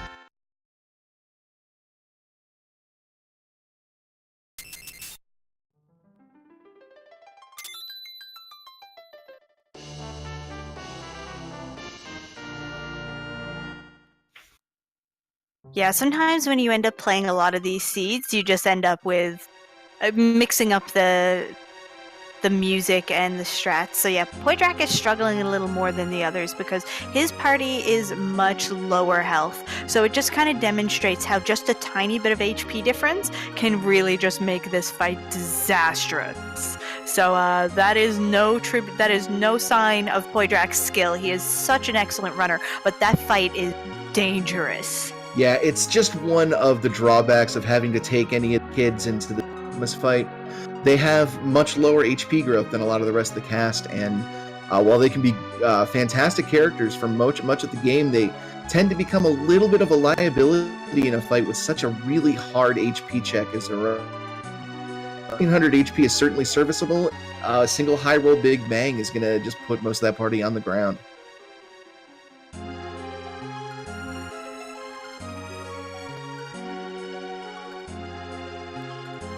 Not okay. Hold a sec. I gotta re-roll a seed. I was rolling things. And then Natara is rolling up a Natara special. Yeah, Natara special. There we go. We had a Scala special. We have some especially special flags for this race, so don't go anywhere. You're in for a treat. Yeah, if you thought not only is this flag set going to be quite different anyways, but we're gonna add a little bit more magic to it. So yeah, definitely stick around. We're going to show off some more about what this randomizer can do. And I almost forgot to do it. So the people were going to load up the seed being like, Natara? So sorry, not sorry. Okay, Zeromus take 2. All right, you've got this, Poydrak. Let's do it.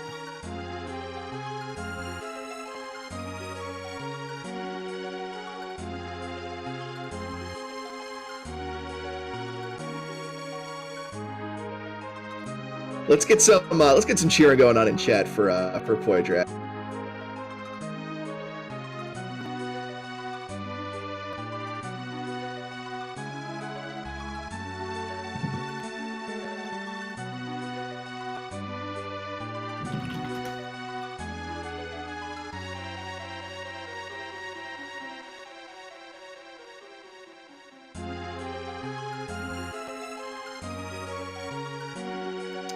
Right, throwing at the Silk Web right there, so that's not only going to slow Zeromus down, but also reduce the damage of that first Big Bang going on. That counter needs to go off on. He's definitely take the nuke, but also if the Big Bang comes in a little quicker than expect, he should be able to take both of those hits of damage. Here's the Big Bang. This should be relatively low in damage because of that Silk Web, and yeah. Very easily dealt with. Rose is going to be able to cure that up, no problem, and we'll get right back to damaging this guy.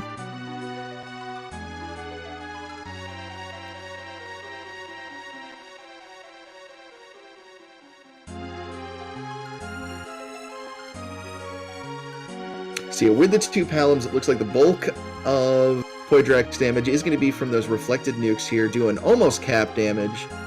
Which is pretty impressive because, again, we don't have any of those high-tier equipment like adamant armors, stardust rods, anything that would massive boost to Palom's wisdom score, which is a stat used to cast black magic.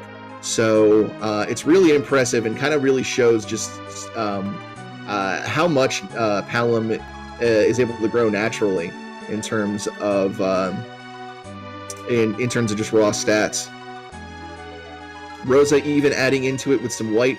White is another really powerful spell. It has a slower charge time, though, than Nuke, so it can be a little scary to rely on in the Zeromus fight, but since Rosa's already got everybody healed up to max, really no reason but to have her add to this and contribute to that reflect strategy that Poydrak's going for. Speaking of strategy, it looks like we're using Mega Man in Cyrac is bringing up some Mega Man Soccer to entertain us in the in-between. Is there a Mega Man Soccer randomizer? I hope not, but tell us, Chad, do you want to make I think you just alienated the Mega Man. Listen, I'm well known for my love of sports ball.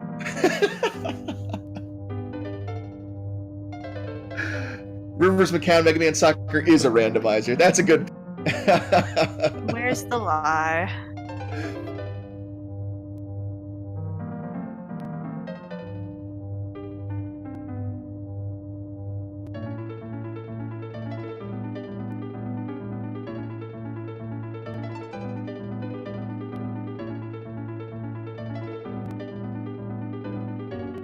And with that latest big bang, our old man finally goes down. Thankfully, both twins able to hang in there. Now, the issue is we're using one of the palums on Poydrak's side to reflect the nukes. It's going to be a little more difficult to actually heal that palum. We do have the Cure 3 items, and yeah, it does look like that is what we're using to heal here. In fact, I think the healing is coming almost exclusively from Cure 3 items, and Rosa's going to... Oh, no, we do have a Cure 4 coming out from Rosa here, okay. So yeah, just throwing that first Cure 3 on Rosa, make sure she gets up and can survive any extra incoming damage. In Poydrak's mind, those palums are expendable, and that's probably the best way to approach this. Yeah, you just want to get out as many nukes as you can, just slicing out some of that damage, but after that, yeah, they really are quite expendable. If you can get them up, great, but otherwise, toodaloo, tiny children. Yeah, as long as you have a means to deal damage and a means to kill that person, you can fight Zeromus with just 2 characters. Yeah, absolutely. In some of the vanilla speedruns, actually, the strategy is to fight Zeromus with only 2 characters.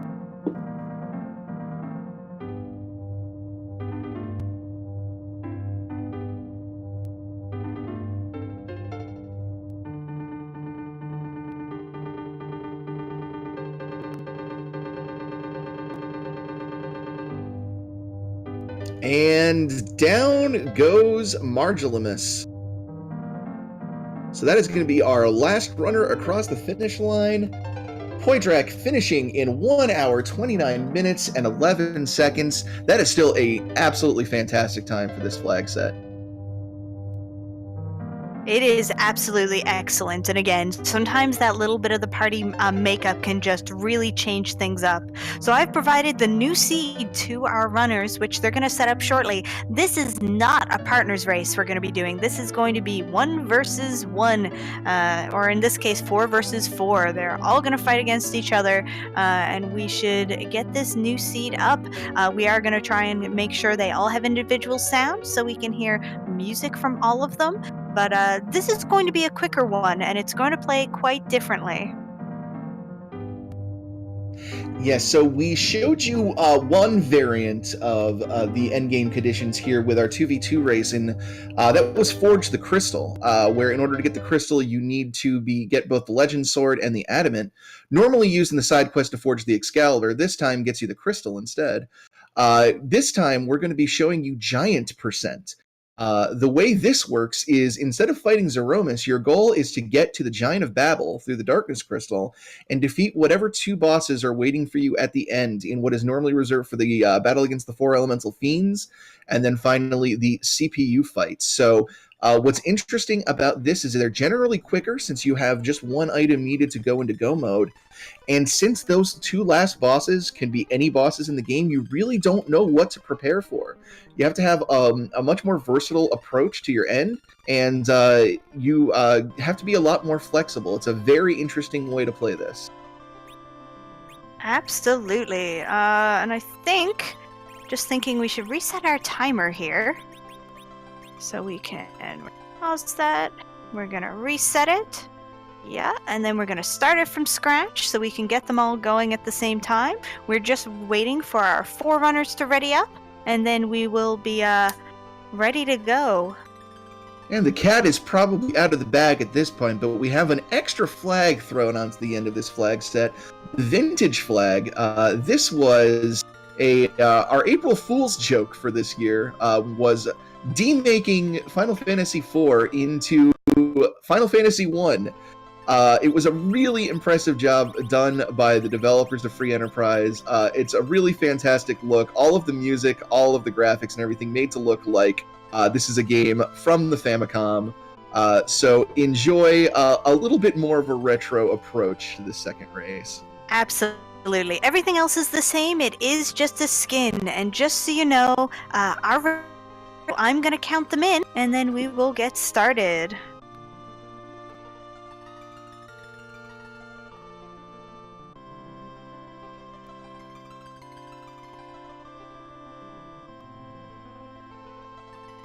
The timer's not going to match up for when they do it because I'm starting it, but should work out quite well. They should be starting any moment. I'm going to start it early and see if I guessed right. Nope. Close enough. That works. Okay, so yeah, everything is going to look super retro. Again, cosmetic only, but it looks just so fabulous. Some of the music is a little iffy. Ooh, Baron Key start. Yeah, and a Cydia start with the Baron Key. Very. So again, they don't need the crystal. We're probably not going to show it off here, but for anyone who tries Giant Percent, who gets the Away to the Moon, I recommend going to say hi to Zeromus. Just leaving that there. But we just need the Darkness Crystal. Literally the only thing we need. Depending on who's sitting in the Giant, we may not even need a big party or high levels. But depending on who's sitting there, we could be crying a lot. I do want to give major props to Zyrak here for going black text background to match Final Fantasy 1. Very, very heads-up play on his part. And didn't Moonblaze do Final Fantasy 1 equivalent names? I believe he did, yes. So we definitely have a lot of fun. I love the change of the little denotation icons in front of the items to be the Final Fantasy ones. It makes me so happy. Yeah, probably my favorite change here is that every spell in the game has been renamed so that is only 4 characters long. In keeping with Final Fantasy 1 tradition, there are some pretty nice liberties taken in renaming those spells. Yeah, absolutely. My favorite is for a Quake Kid. Our Quack Kid turns into Cake Kid, and it's amazing. I've never seen something quite so appropriate.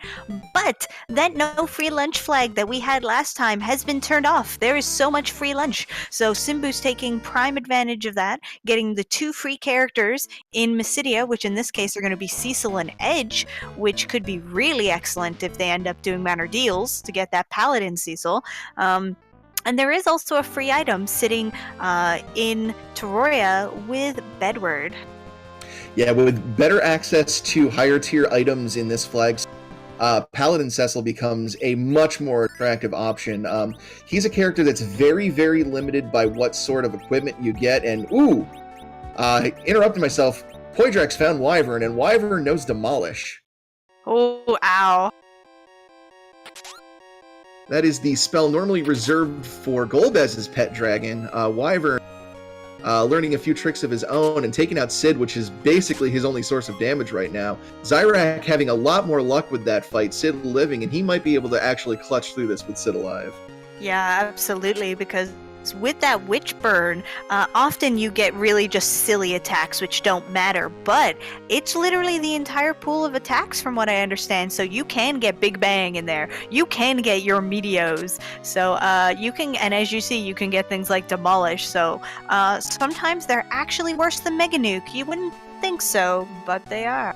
And we have a showing of something we couldn't see in the last set. That's Adamant Armor, so very nice pickup there. Absolutely. Not at all necessary, but as the best armor in the game, equipable by absolutely everyone, no one is going to say no to an Adamant Armor. In fact, they will be very delighted about that. I believe Globe 199 is there as well. And yeah, it looks, just as I mentioned earlier, Simbu and Poidrak here finding the Excalibur in the save room of Antlion. That is going to be big if they do indeed try to make that Ordeals play. That is the second best weapon Cecil can equip. That's going to turn him into a powerhouse, especially if you've got an Adamant Armor to slap on. With that Rydia, we're learning Baha and Odin. Odin's not so funny, but Bahamut becomes Baha and makes me giggle a lot. But yeah, you can definitely get some good things. But yeah, with that, like you say, with that Excalibur, you can, if you get that Paladin Cecil, Adamant Armor plus any of those top tier weapons for Cecil, and he's just a destroying machine.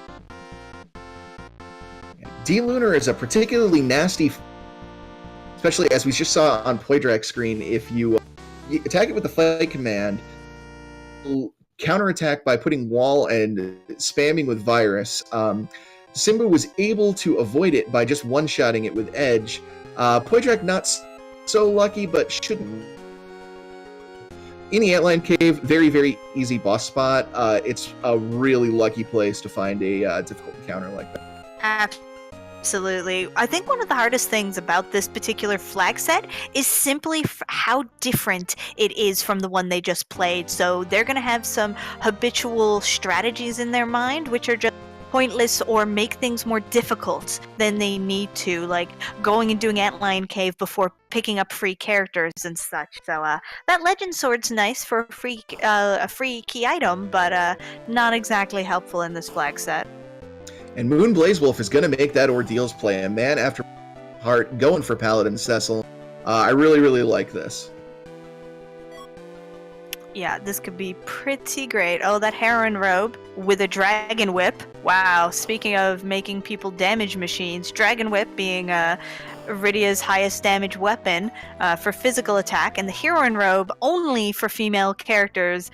Again, really raising that damage. So Dark Knight Cecil is bar none the worst character in the game. So having a really squishy but very powerful collar is going to be excellent. Yeah, the Heroine Robe is a really interesting because there is no female character in this game that is really a frontline fighter. So the Heroine kind of flips their roles on their head and turns these usually frail caster types into attackers. It's a plus 15 to strength, vitality, and agility, which is a huge boost to all your physical stats. It does subtract 15 from wisdom and will, though, so they won't be able to cast worth anything. But they become excellent frontline fighters, and Warrior Princess Rydia with a Dragon Whip and a Hero Robe, definitely one of my favorite ways to play. Yeah, I know we had a seed recently in a community race, which was just Edward and Porum, and I took Porum with a staff and a Heroine Robe, and we did some work. So that Heroine Robe can really be excellent. King Queen Evelyn is the first encounter here on Ordeals. That is basically going to threaten to take him down to the Hades, but probably won't be successful in doing so. We appreciate the effort, though. You just keep trying, King and Queen.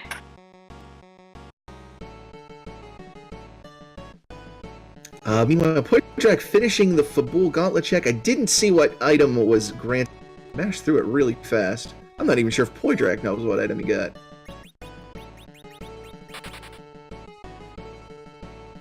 Our wonderful tracker, though, Maggie the Cat, like she caught that was...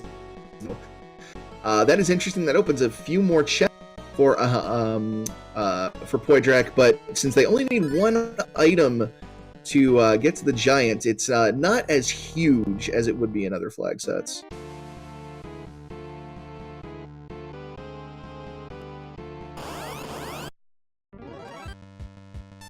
Oh, look at that. 22 damage to elements, Edward. Good job, buddy. Good job. He's trying his best. Yeah, give him a pat on the back. Great job, Ed. Listen, I was going to say two of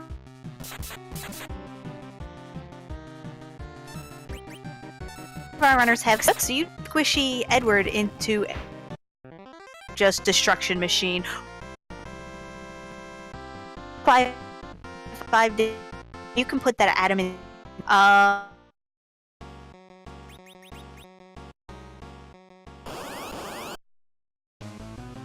are already forced to have Edward in. And speaking of free fights, Moonblaze Wolf's second fight after King and Queen is Dark Knight Cecil. Now, to win this fight, there's a storyline trigger where you just have to do nothing for 3 turns and absorb 3 of those attacks, which normally would be pretty deadly because he does attack this low-level party pretty hard, but with Edge and Sid having such high HP totals, not a problem for either of them to survive. He's going to be going into the Kluya Shrine with no problem.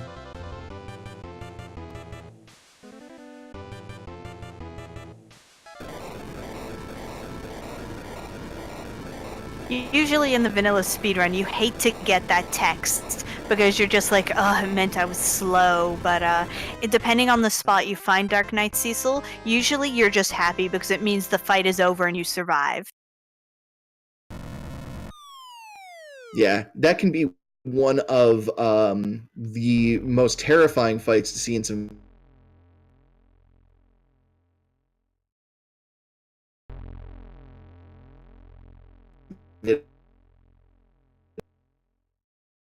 to the under HP breakpoint you need to survive that. Absolutely. That Dark Wave can do extraordinary amounts of damage, and Dark Knight Cecil can be very, very fast.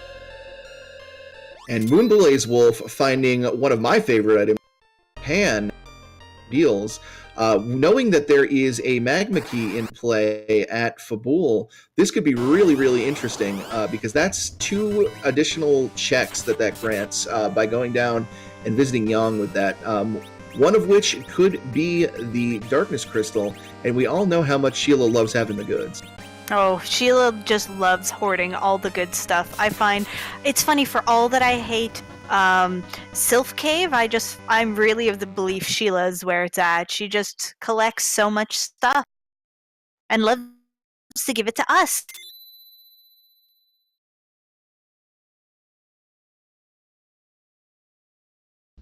Her husband, Ogopogo Shrine. That's actually pretty, because that means Ogopogo is not bosses they need to fight in the giant, and that is another one of those nasty fights that you really like to see get out of the way, because nobody likes the Nope Noodle. Nope, they do not.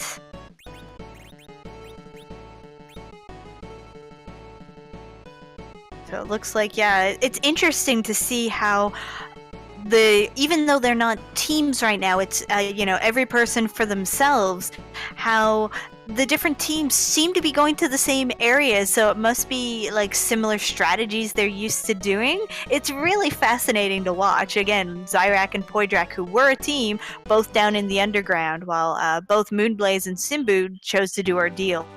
Yeah, that is definitely interesting. Is if Sheila does have the goods, that here, having done Ordeals. Now, if Sheila doesn't pay off, they still have the benefit of having that Paladin Cecil. We are out there, so they're going to have an extremely powerful frontline fighter, but with the randomization the way it is, and that any boss possible could be at giant percent, there might not even be a need for a strong frontline fighter. There could be something like Baron Guard that can just be killed immediately with coffins or the weak spell or something like that. So even getting to the point where you have an extremely strong team might not even be necessary. Absolutely. And poor Poydrak doing what I do all the time, which is just slightly mistiming the landing and landing on the side of a mountain, which literally you can go nowhere. You can just land there and walk around and feel sad about your life. So oh my goodness, Natara, did you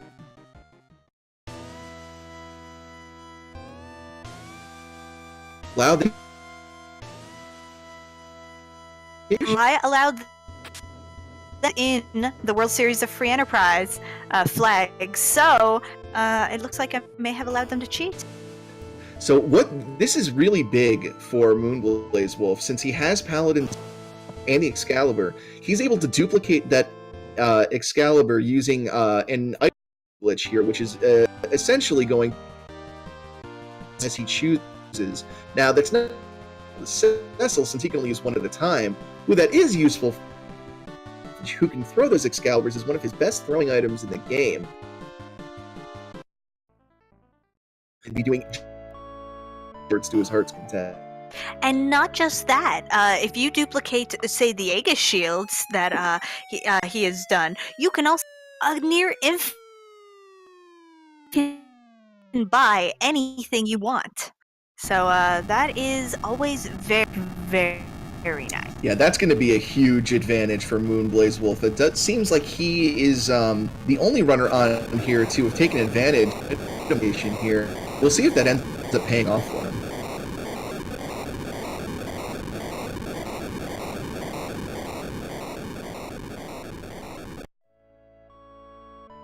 Yeah, this is definitely an excellent strategy at this point. But like you say, hopefully it pays off. That's going to be a nice addition to after getting that sand. Basically, is a complete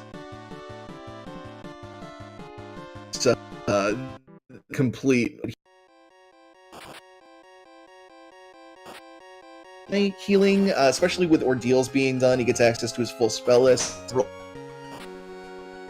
Really does score to be able to hit those heals as hard as you need them to be, and he certainly doesn't have the MP pool to sustain healing for very long, so Rosa will be a much needed upgrade. Absolutely. Tella can rarely do anything you need him to do for extended periods, but we are finding those guards that you mentioned earlier in the second spot in the Baron Inn, so that's going to be a pretty free fight, especially with that Bahamut. Wow, that Bahamut did nothing. I take it back, especially with those Excaliburs that we're going to throw. So that is very nice, especially after the karate on karate violence. How weird. And nothing like a little French vanilla Baron guard here, and the pink tail means that's another set of adamant armor if our runners can locate the hook. Yeah, that could just be an extra key item sitting away with lots of potential in their inventory if they do not find that hook. Looks like no interest in Yang in this party. Goodbye, Karate Man. We still love you. Yeah, Yang is a very interesting character. He starts out with a nice pool of damage. His damage is calculated.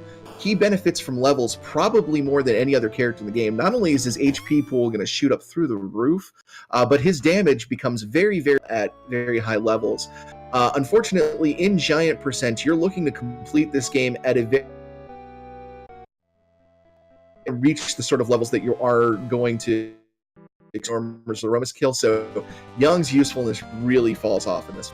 Absolutely. And if you have the right gear anyway, Sid, who is boosted purely by gear versus levels, can just be quite powerful. So yeah, you tend to play, when it comes between Sid and Yang, often you're playing that balance game as to, for this specific situation, which of those two do I want, if either. Sometimes you're lucky enough to not want either of them.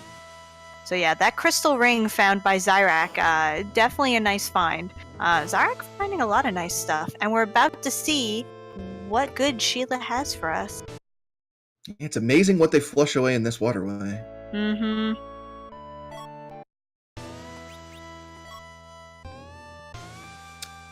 Sand Ruby and a Tower Key. Well, we know the Sand Ruby is Rosa. Tower Key could pay off, or it could be just runners end up chasing and leading to nothing.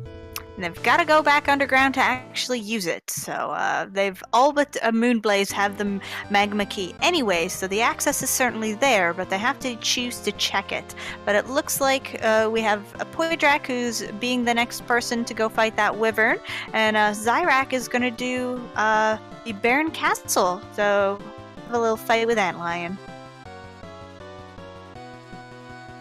Moonblaze doing the same thing. Simbu going back underground, but rather than heading to the tower, it looks like he might be going to Dwarf Castle here? Looks like it. And healing up too, so looking like he's intending to actually fight there. There's a lot of loot in the Dwarf Castle, so sometimes you just go there to check item shops and to get all the different chests which are lying around. But in this case, no, he wants to check what's hiding in behind, and it is a moon boss. Let's see which one. We know it's not Wyvern. We know it's not the D-Lunars, but that leaves quite a few mean possibilities, such as the Plague. Yeah, could be Plague, and I think the other one we have is Pale Dim. Got either of those. Probably the two least scary of the Lunar bosses, and it is indeed Pale Dim. Pale Dim's biggest threat is that he's going to absorb all of the elemental damage. That's really of no concern whatsoever when you have infinite Excaliburs to throw that. Yes, that is correct. So yeah, Pale Dim for me is one of the least scary. Plague, once you know how to manage his battle script, can be quite easy, but if you don't have the right setup or don't know how to manage it, Plague is terrifying. Yeah, nothing is worse than running into Plague early game when you have. Okay, so we have OG Mylon sitting on the throne. Well, at least it is one of the elementals, so that seems a little French vanilla adjacent. Yeah, they did a little bit of Fiend restructuring. You know, they wanted to branch out their Fiends to get experience in different areas. I really can't blame this play whatsoever by Golden. Fu is in the party. Interesting. Simbu ditching Sid to take Fu. I would ditch Tella personally, but Simbu's one of the top runners, and I am not, so I trust his call in this situation. So I think the reason Simbu didn't get rid of Tella is that we have being the warp glitch. Now, Fu, since we have the Fu Soya challenge flag on, he doesn't know what spells Fu has right now. Fu could have warp, Fu could not have warp. Tella, he knows, does have warp. So what is going to happen here is that as soon as he exits here, he's going to use the warp spell on Tella. And what this is actually going to do is take him to the crystal room that he comes out of. But the game is going to have already preloaded the darkness crystal item in this room because it's getting ready for the next, basically the next game event where you would go into the crystal room into the sealed cave. So by using that warp spell, he's going to get 2 key items here for the price of 1. Yeah, it's great because nobody likes the sealed cave. It's slow, it's a long walk. Wow, Vanilla Luca key. That's the worst. But that's okay because it's time to use warp. And see what's hiding here? It would be hilarious if it was Vanilla Darkness. Nope, it's the Earth Crystal. And actually, I was completely wrong too because Rydia had warp too. So I don't know why he didn't get rid of the talent. Well, he could be using him as an agility anchor. That's true. Fu might be slow, but you know who's so much slower? Tella. Tella's slow. Another reason might be, again, he doesn't know what spell. So you have to keep that D-Machine grind as an available option. Tella having the weak spell is going to let him grind off those D-Machines, which is conveniently right in front of the last bosses of Giant Percent. Mm-hmm. So if he does need to get some experience at the last minute, Tella can provide it for him. Oh, the Twin Harp! How lovely! Let's go see if Zyrak checks that out or not. Looks like Moonblaze Wolf is already on it. Yeah, Moonblaze Wolf, we knew we could count on you. These runners know how to play for a crowd. Yeah, so hopefully Math Girl's gonna swap us over so we can get some delicious, delightful tunes.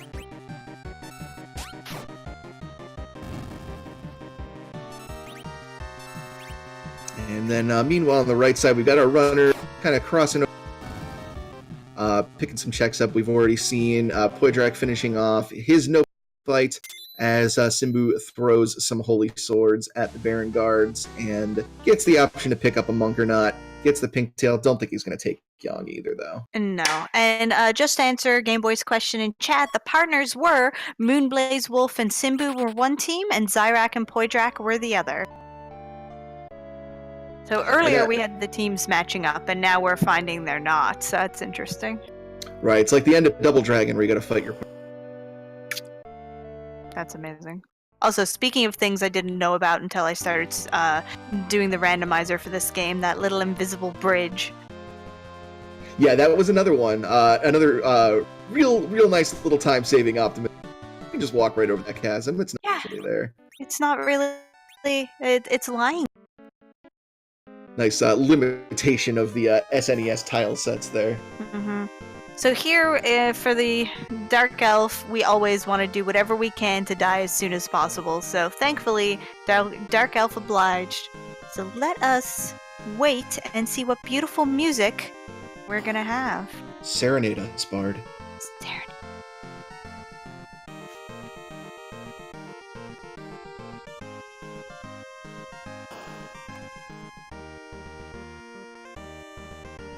Okay, it looks like it hasn't been swapped.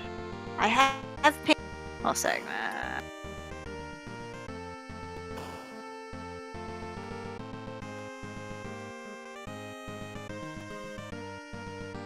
Please let me know, chat. I've been trying to ping our restreamer, but she might be busy.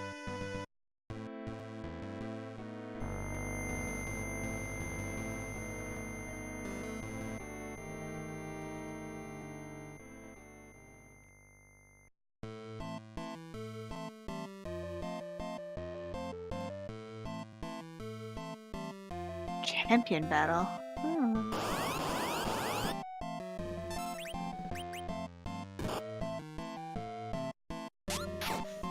If you would like, I can try to hum a champion. Yeah.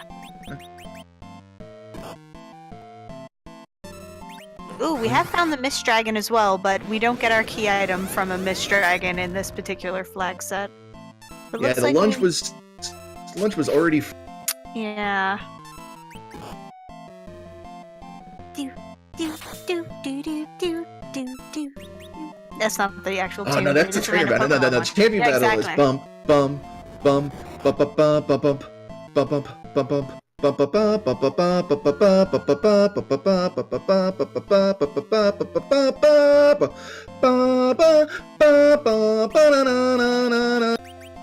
love it. Okay, that's enough. We don't need no music swap. We got you here.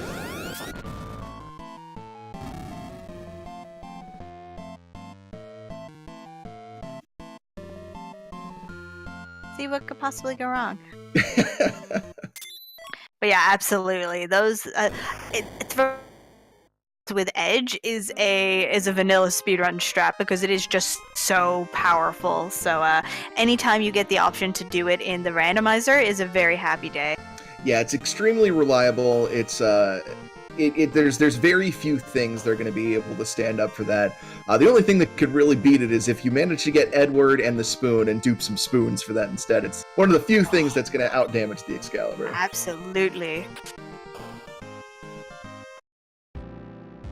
Well, hopefully we'll be able to, if one of our other runners goes and does that, we'll be able to swap the music then.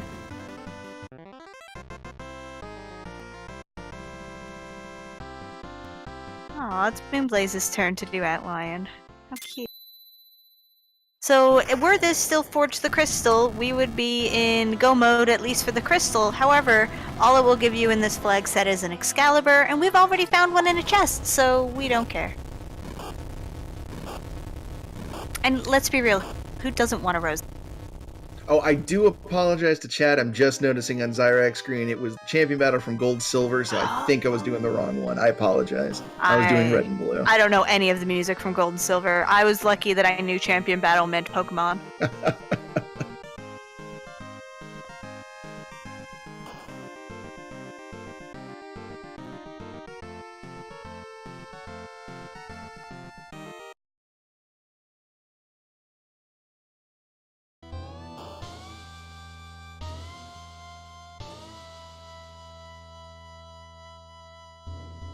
And it looks like Moonblaze is going in and actually has not the Fabul Gauntlet yet, so finally going to pick up his Magma Key. Nice, getting that underground access. So we're going to see if that Tower Key pays off for Simbu. Now, with Moonblaze doing ordeals as soon as he did, really doesn't surprise me too much that he's holding off on Fabul for this long. When you get early pan, there's really, as far as routing goes, that dream of being able to single check Fabul, being able to go underground, hit Yang with the pan, and then you get both the Fabul Gauntlet check and both Sheila checks all in one go. So it doesn't surprise me that he waited just until now to do it, but getting this late onto the Magma Key train might be a little bit of a drawback for him. Absolutely, and Simbu did get the Darkness Crystal, so he's going to summon our whale, we're going to get the giant going, and we could have a finisher very shortly. Depending on who is hiding in that giant.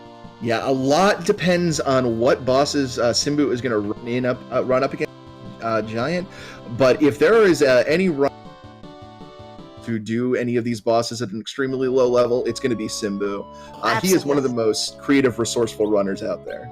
Yeah, definitely. He is, all of these racers here today are some of our top runners, but Simbu especially is just so excellent. So it's going to be interesting to see what is hiding here. There are some bosses which, when put in the spots in the giant, are just the literal worst. Yeah, and then on the flip side, there are a couple complete freebies out there. We have not seen Water Hag. Yep. Which is an entirely scripted fight. We haven't seen the Kaipo soldiers. who do not have the boss bit, so they can be easily taken down with things like stop and fatal and weak. So it could really be both ends of the spectrum here. Absolutely. Now we just have to wait for everyone else to follow Simbu's path and to go into the lower Babel and check that tower key.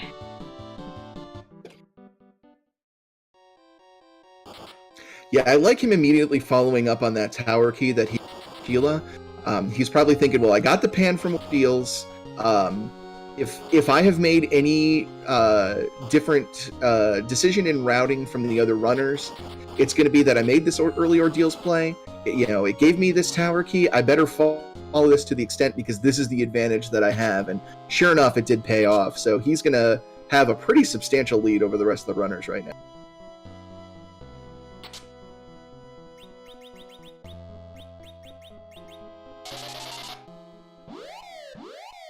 Okay, so let's see who our first boss is in the element spot. Oh no!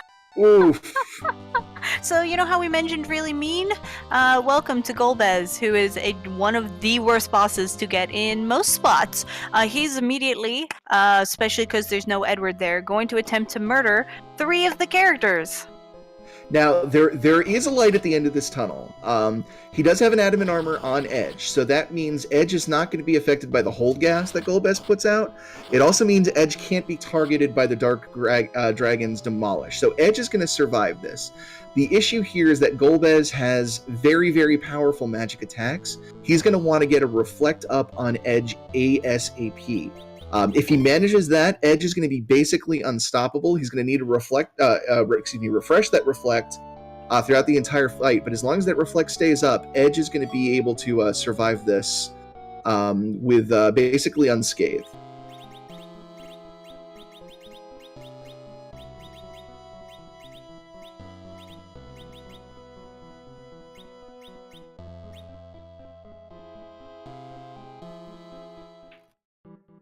Now, the good news is Tella is still alive, so Tella does know that Reflect spell. If it's quick enough, he might be able to get it out. Yeah, that virus is going to hurt, but thankfully oh, no, and there's a light 3 on Tella, so that's... yeah, Simba's going to take the reset out of that. Yeah, not good. We're going to see what he does, whether he chooses to get some more levels to try and help with this. Yeah, that's just that fight alone. And there's still another fight behind this, so... Now that's an interesting play. He's moved the adamant armor over to Fusoya. What this means is that Fusoya is now going to be the one who isn't affected by the hold gas, isn't affected by the Demolish, so he's probably going to use Fusoya to get Edge at the place where he needs to be to do this. This is definitely going to be workable. The thing he's got to worry about now is if he's going to rely still on Edge to throw, since Edge has taken off that adamant armor, he is now in a glitched state where he is weak to every single element in the game. And since Golbez uses a lot of elemental magic, without a Reflect spell up, Edge is going to go down in one hit almost assuredly. So we'll see if this pays off. Oh, looks like... Oh, that's interesting. Putting him in a Berserk status, so he can't dart anything in that Berserk status, but it does mean he'll just keep fighting. Ooh, Zyrak actually going into the sealed cave. Very interesting. I don't know if I saw whether Zyrak went to Dwarf... No, we have an adult Rydia, so he forgot about that glitch being up, or did not have someone with Warp. Ooh, that you hate to see that, especially since we know that all you get from here is the Earth Crystal, and that does not lead to where it wants to go. So this is unfortunately an unnecessary rabbit hole and an unprofitable one too. So that's going to be a big impact on Zyrak's time here.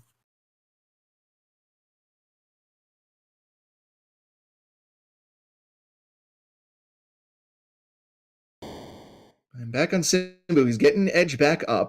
Edge is going to start throwing again. I'm gonna guess that Fusoya's next action is going to be to put a Reflect spell up on Edge.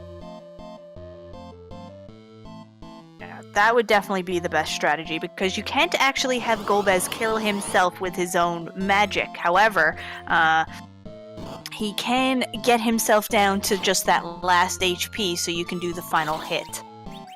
You're just having trouble getting him back up here. The nice thing is that Fusoya is in a position with that he is not going to take much damage, if any damage at all, from Golbez's spell. So he's going to have as many chances as he wants here to get that reflect. It's Golbez cooperating and deciding not to target Edge. And this looks like the opportunity he's been waiting for. Absolutely.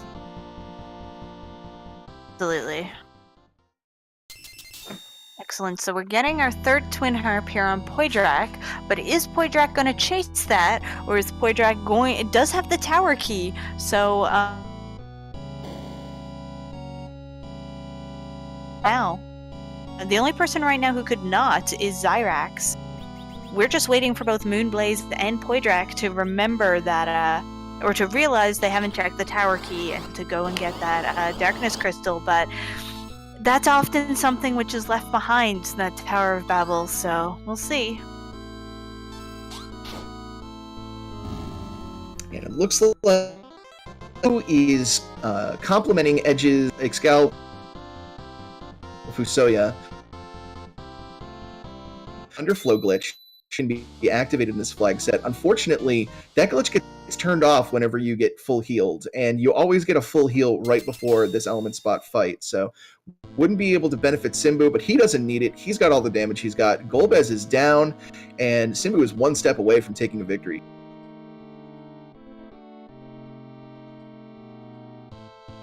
And yeah, Poydrak looks to be going for the harp play.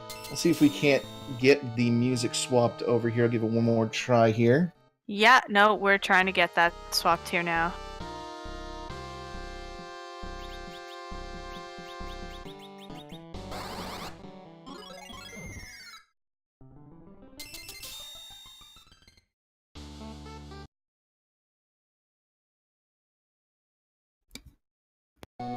Time to see who that second boss is. Usually, we'd be trying to have the music on Simbu, but I think in this case, you can forgive us. It is the same music that plays when you head to Zeromus in this spot, so to let you know. The Bull Gauntlet! Oof. That is time-consuming, but it means everyone has to fight it, and wow, with this party setup, that is quite a bit of damage, but killing that general means those fighters will stop attacking, so that is a really good opportunity to cure everyone up. Yeah, this is more of an annoyance to anything. With the adamant armor back on, going to be basically invulnerable to all of these physical attacks that the Gauntlet's going to throw out, but that is an absolutely trolly final fight to have to sit through. Yeah, it definitely is. The only reassurance is that, you know, everyone else is going to have to. So it's not like you only want to not fight that Fabul Gauntlet when it's in a spot where nothing is, because then you know you may have wasted all that time. But if it's in a mandatory spot or hiding something, then yes. And it looks like we do have music playing. Yeah. Which is fabulous.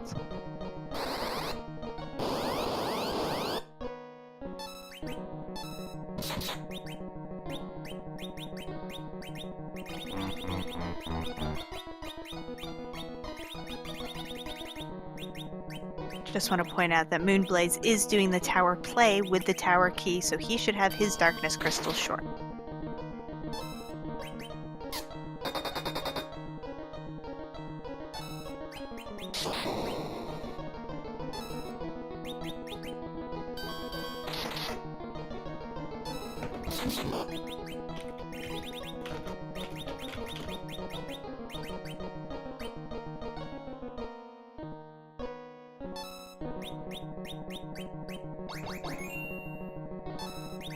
Wow, Zyrak going to mount our deals. So we're on the 5th of 6 battles for Simbu, so we're almost through, so Simbu will be dunning very shortly.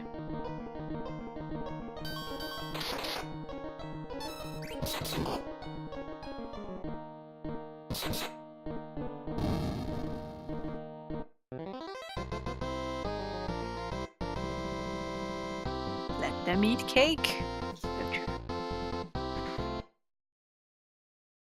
And there we go. Finally got music here. And apology for my earlier apology. I did get the song right the first time. So yeah, Oh, I that's knew what I was awesome. humming. See? Trust in yourself. Ooh. Simbu's having a bit of struggles here on this final fight. Oh, never mind. I think he's got the adamant arm. Never mind. They can't even hit edge. There's no big deal. I mean, I appreciate you trying to get some drama going. I didn't realize he had it on. He's dodging! He dodges another attack! Oh, wow! How completely unexpected. It's coming down to the wire as he runs away, and Simbu's got it! While learning Meteo, how anticlimactic. So yes, Simbu is done with a final time of 39 minutes and 44 seconds. So we'll let the other racers finish up, but Moonblaze is just finishing up the tower now, so we'll get his Darkness Crystal shortly. The other two are probably not going to be that far behind. Poydrak especially, we hope, having that tower key.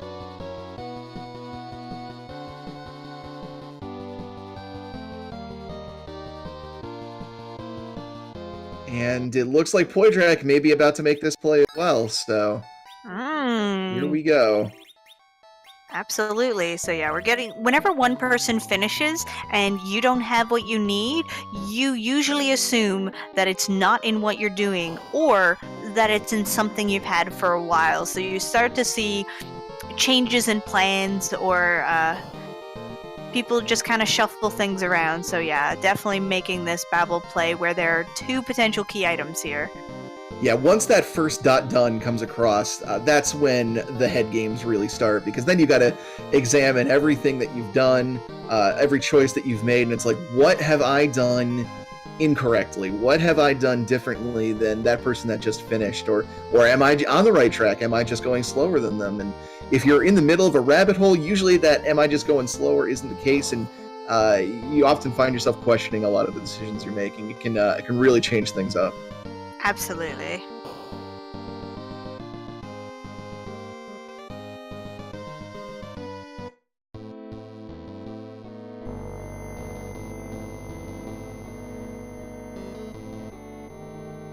Poydrak gonna do his Mist Dragon fight, while Moonblaze summons the whale.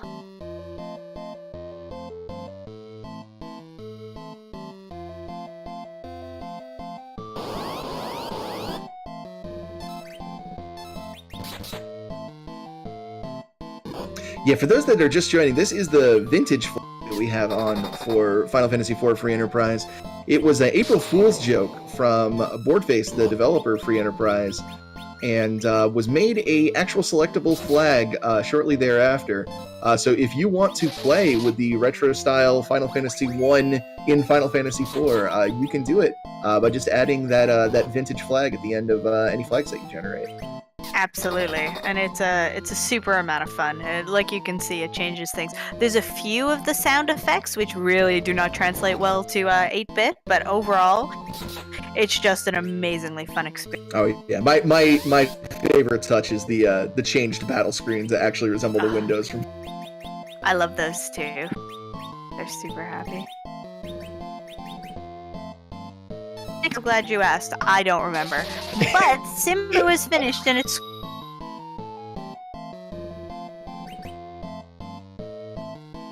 Behind, which was on Mount Ordeals. Yeah, I was going to say, it wasn't just Ordeals, because Zyra...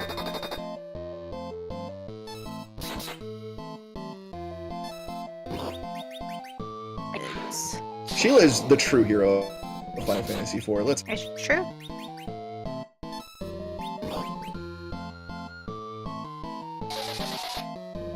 On the moon. Yeah, that makes a lot of sense, since the whole point of the moon music was supposed to be kind of... And yeah, absolutely. It makes a lot of sense that would sound like kind of nonsense coming out of a Famicom sound chip.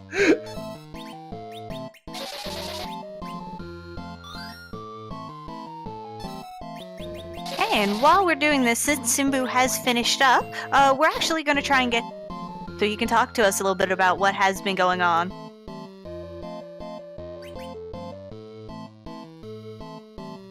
And here he is, Simbu, winner of this match and one of the 2 winners of our first match. GG and congratulations. Thank you. So how did you find those seeds? Do you want to talk us over the, because we had our partners match first, which seemed to go really well, but you just really threw down for this job.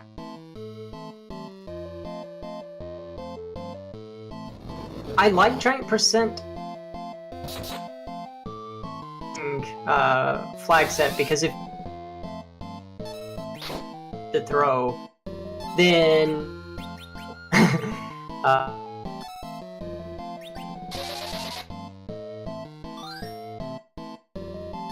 then it becomes really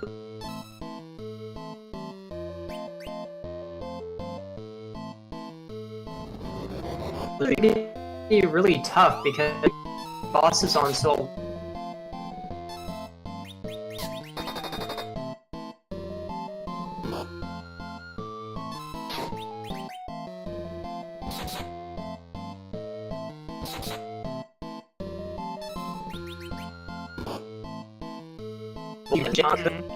Go Bez.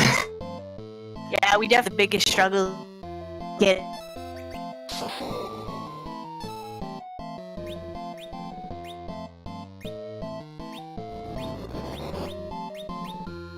My split.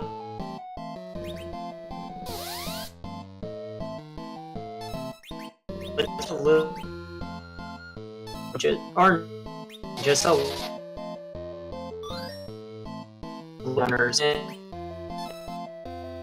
it, but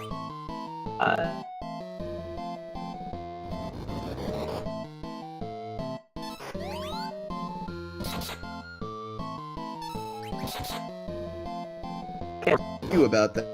Found Dwarf Castle. We were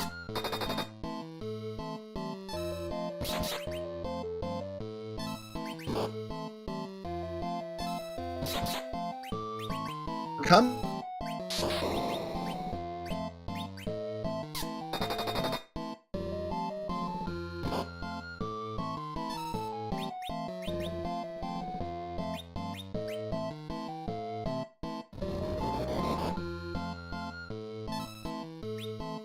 down to the floor.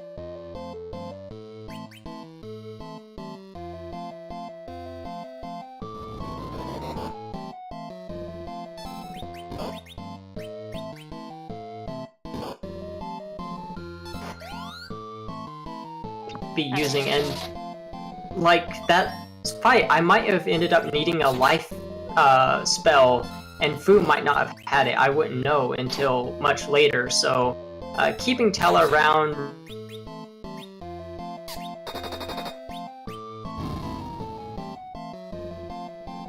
absolutely, and it seemed to work out really well for you. Like it only took a few tries for you to just finish it off. It has to do it, then that's easy. Yeah, football gauntlet at the end. Good job, Natara. You gave us a little troll. 2 big trolls, actually. Troll and Scala Kitty, who is our resident seed troll master, who gave us the 2v2 seed. So I have to tell Scala that I out-trolled her today. For once, it's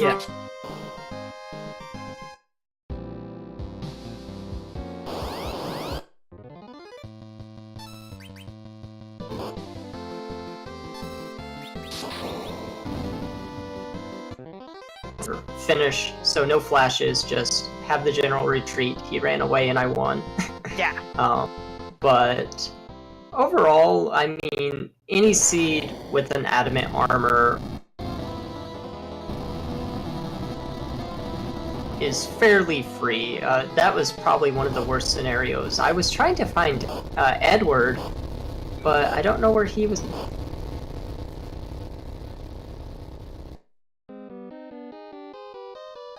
So everyone found spoons. I don't but yeah, a couple of our folks. I know Zyrak has Edward. Okay.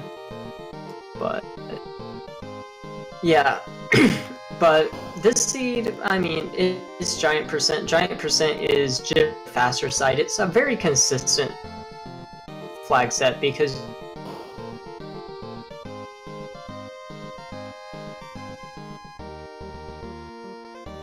it's really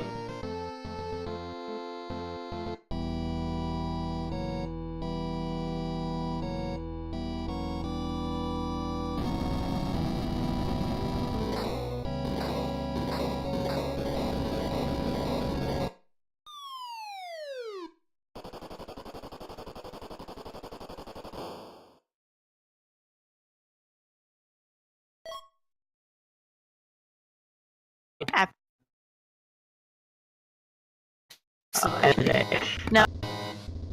for the overall just not too. Yeah, one of the interesting things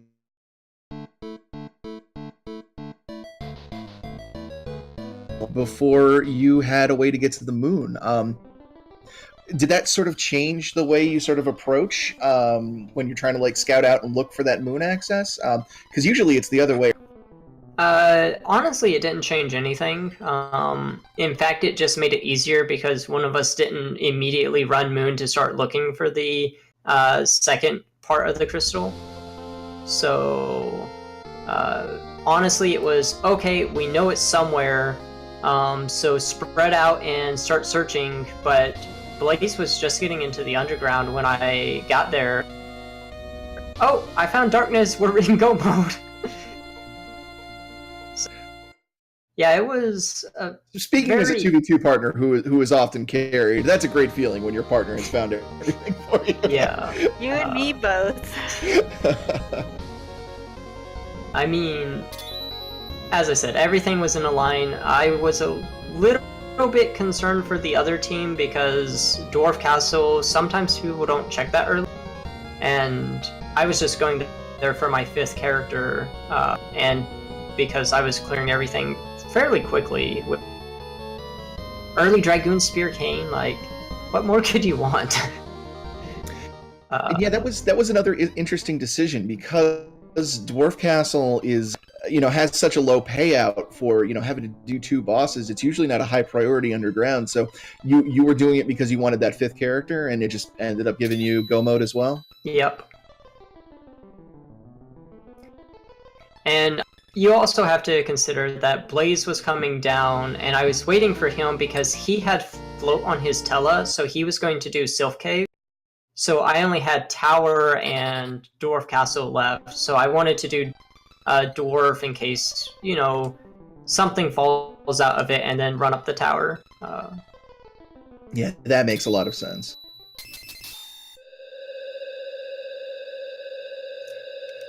But speaking of Blaze, it looks like he is finishing up his Fabul Gauntlet fight here. Should be done in just a few moments. Okay.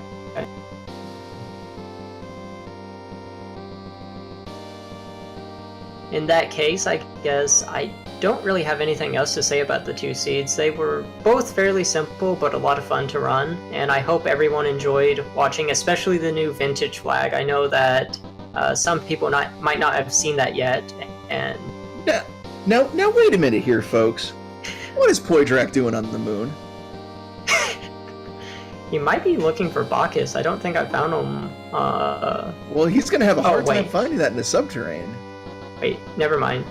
Maybe, like, I just remember it was cabins, so, yeah, I don't know. Is he going to give us a taste of what Zeromus does on a giant percent flag? That would be an interesting showcase at the very least. So either Poydrak is doing a goof on us all, or he has forgotten what flag set he is in.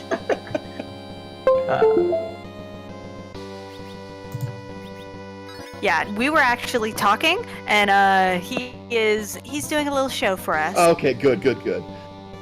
So he's like, since Simbu has already finished and I'm just getting my darkness crystal, let's give you a show. So here, since you don't have to go to the moon, we're gonna get a little Easter egg, a few little Easter eggs here as to what happens if you go to Zeromus when you don't. Now this will be interesting because I've never actually done this. I have. I in fact did this on stream last night. It is the most fun thing ever. I love it. So It's also really funny when you try to use the pass when you're on Giant Percent. But does these flags have the pass anywhere? Depends when you roll it. I think maybe, but nobody has it. So Pass in a shop. So maybe I should go find the pass real quick and show everyone that.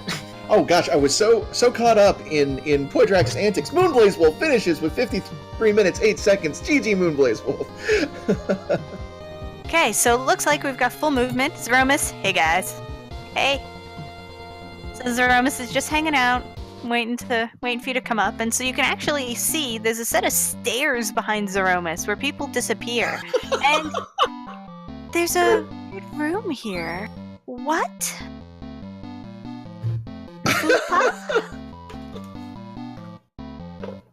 Oh my goodness.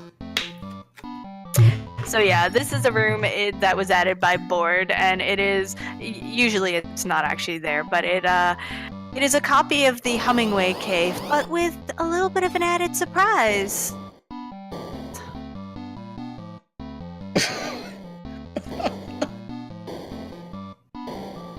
So we're gonna do a fight.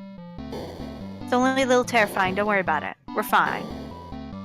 Someone tell Board he's having way too much fun with this.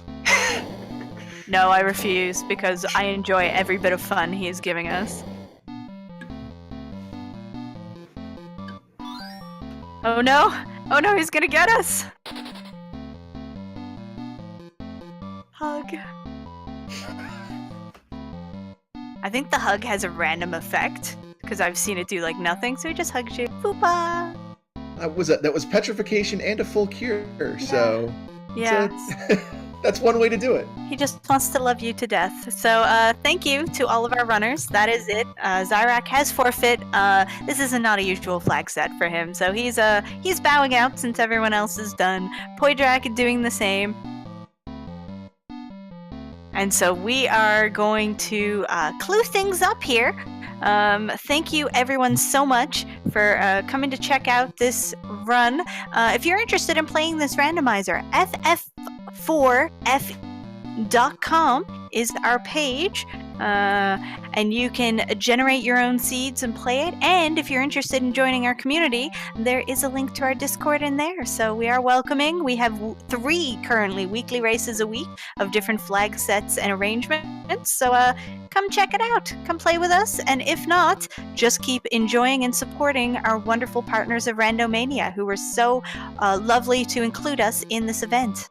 Absolutely, and definitely, if you're new to it and you're a little worried about all the knowledge and everything you want that it takes to play, stop by on Wednesday nights for our weekly 2v2s. They're a wonderful way to learn the game. You don't have to have a partner. You can get randomly matched up with somebody. The community here is fantastic, and the people that would play would love to pair up with you, show you the ropes, teach you the game, and it's a really great way to get introduced to the game. So definitely don't be shy. Come stop by. Absolutely. So with that, we are going to turn you back over to the Randomania crew. Looks like we have some Legend of Zelda, I believe, is next. And hope you enjoy that and keep enjoying this event. Thank you again, and good day. Take care.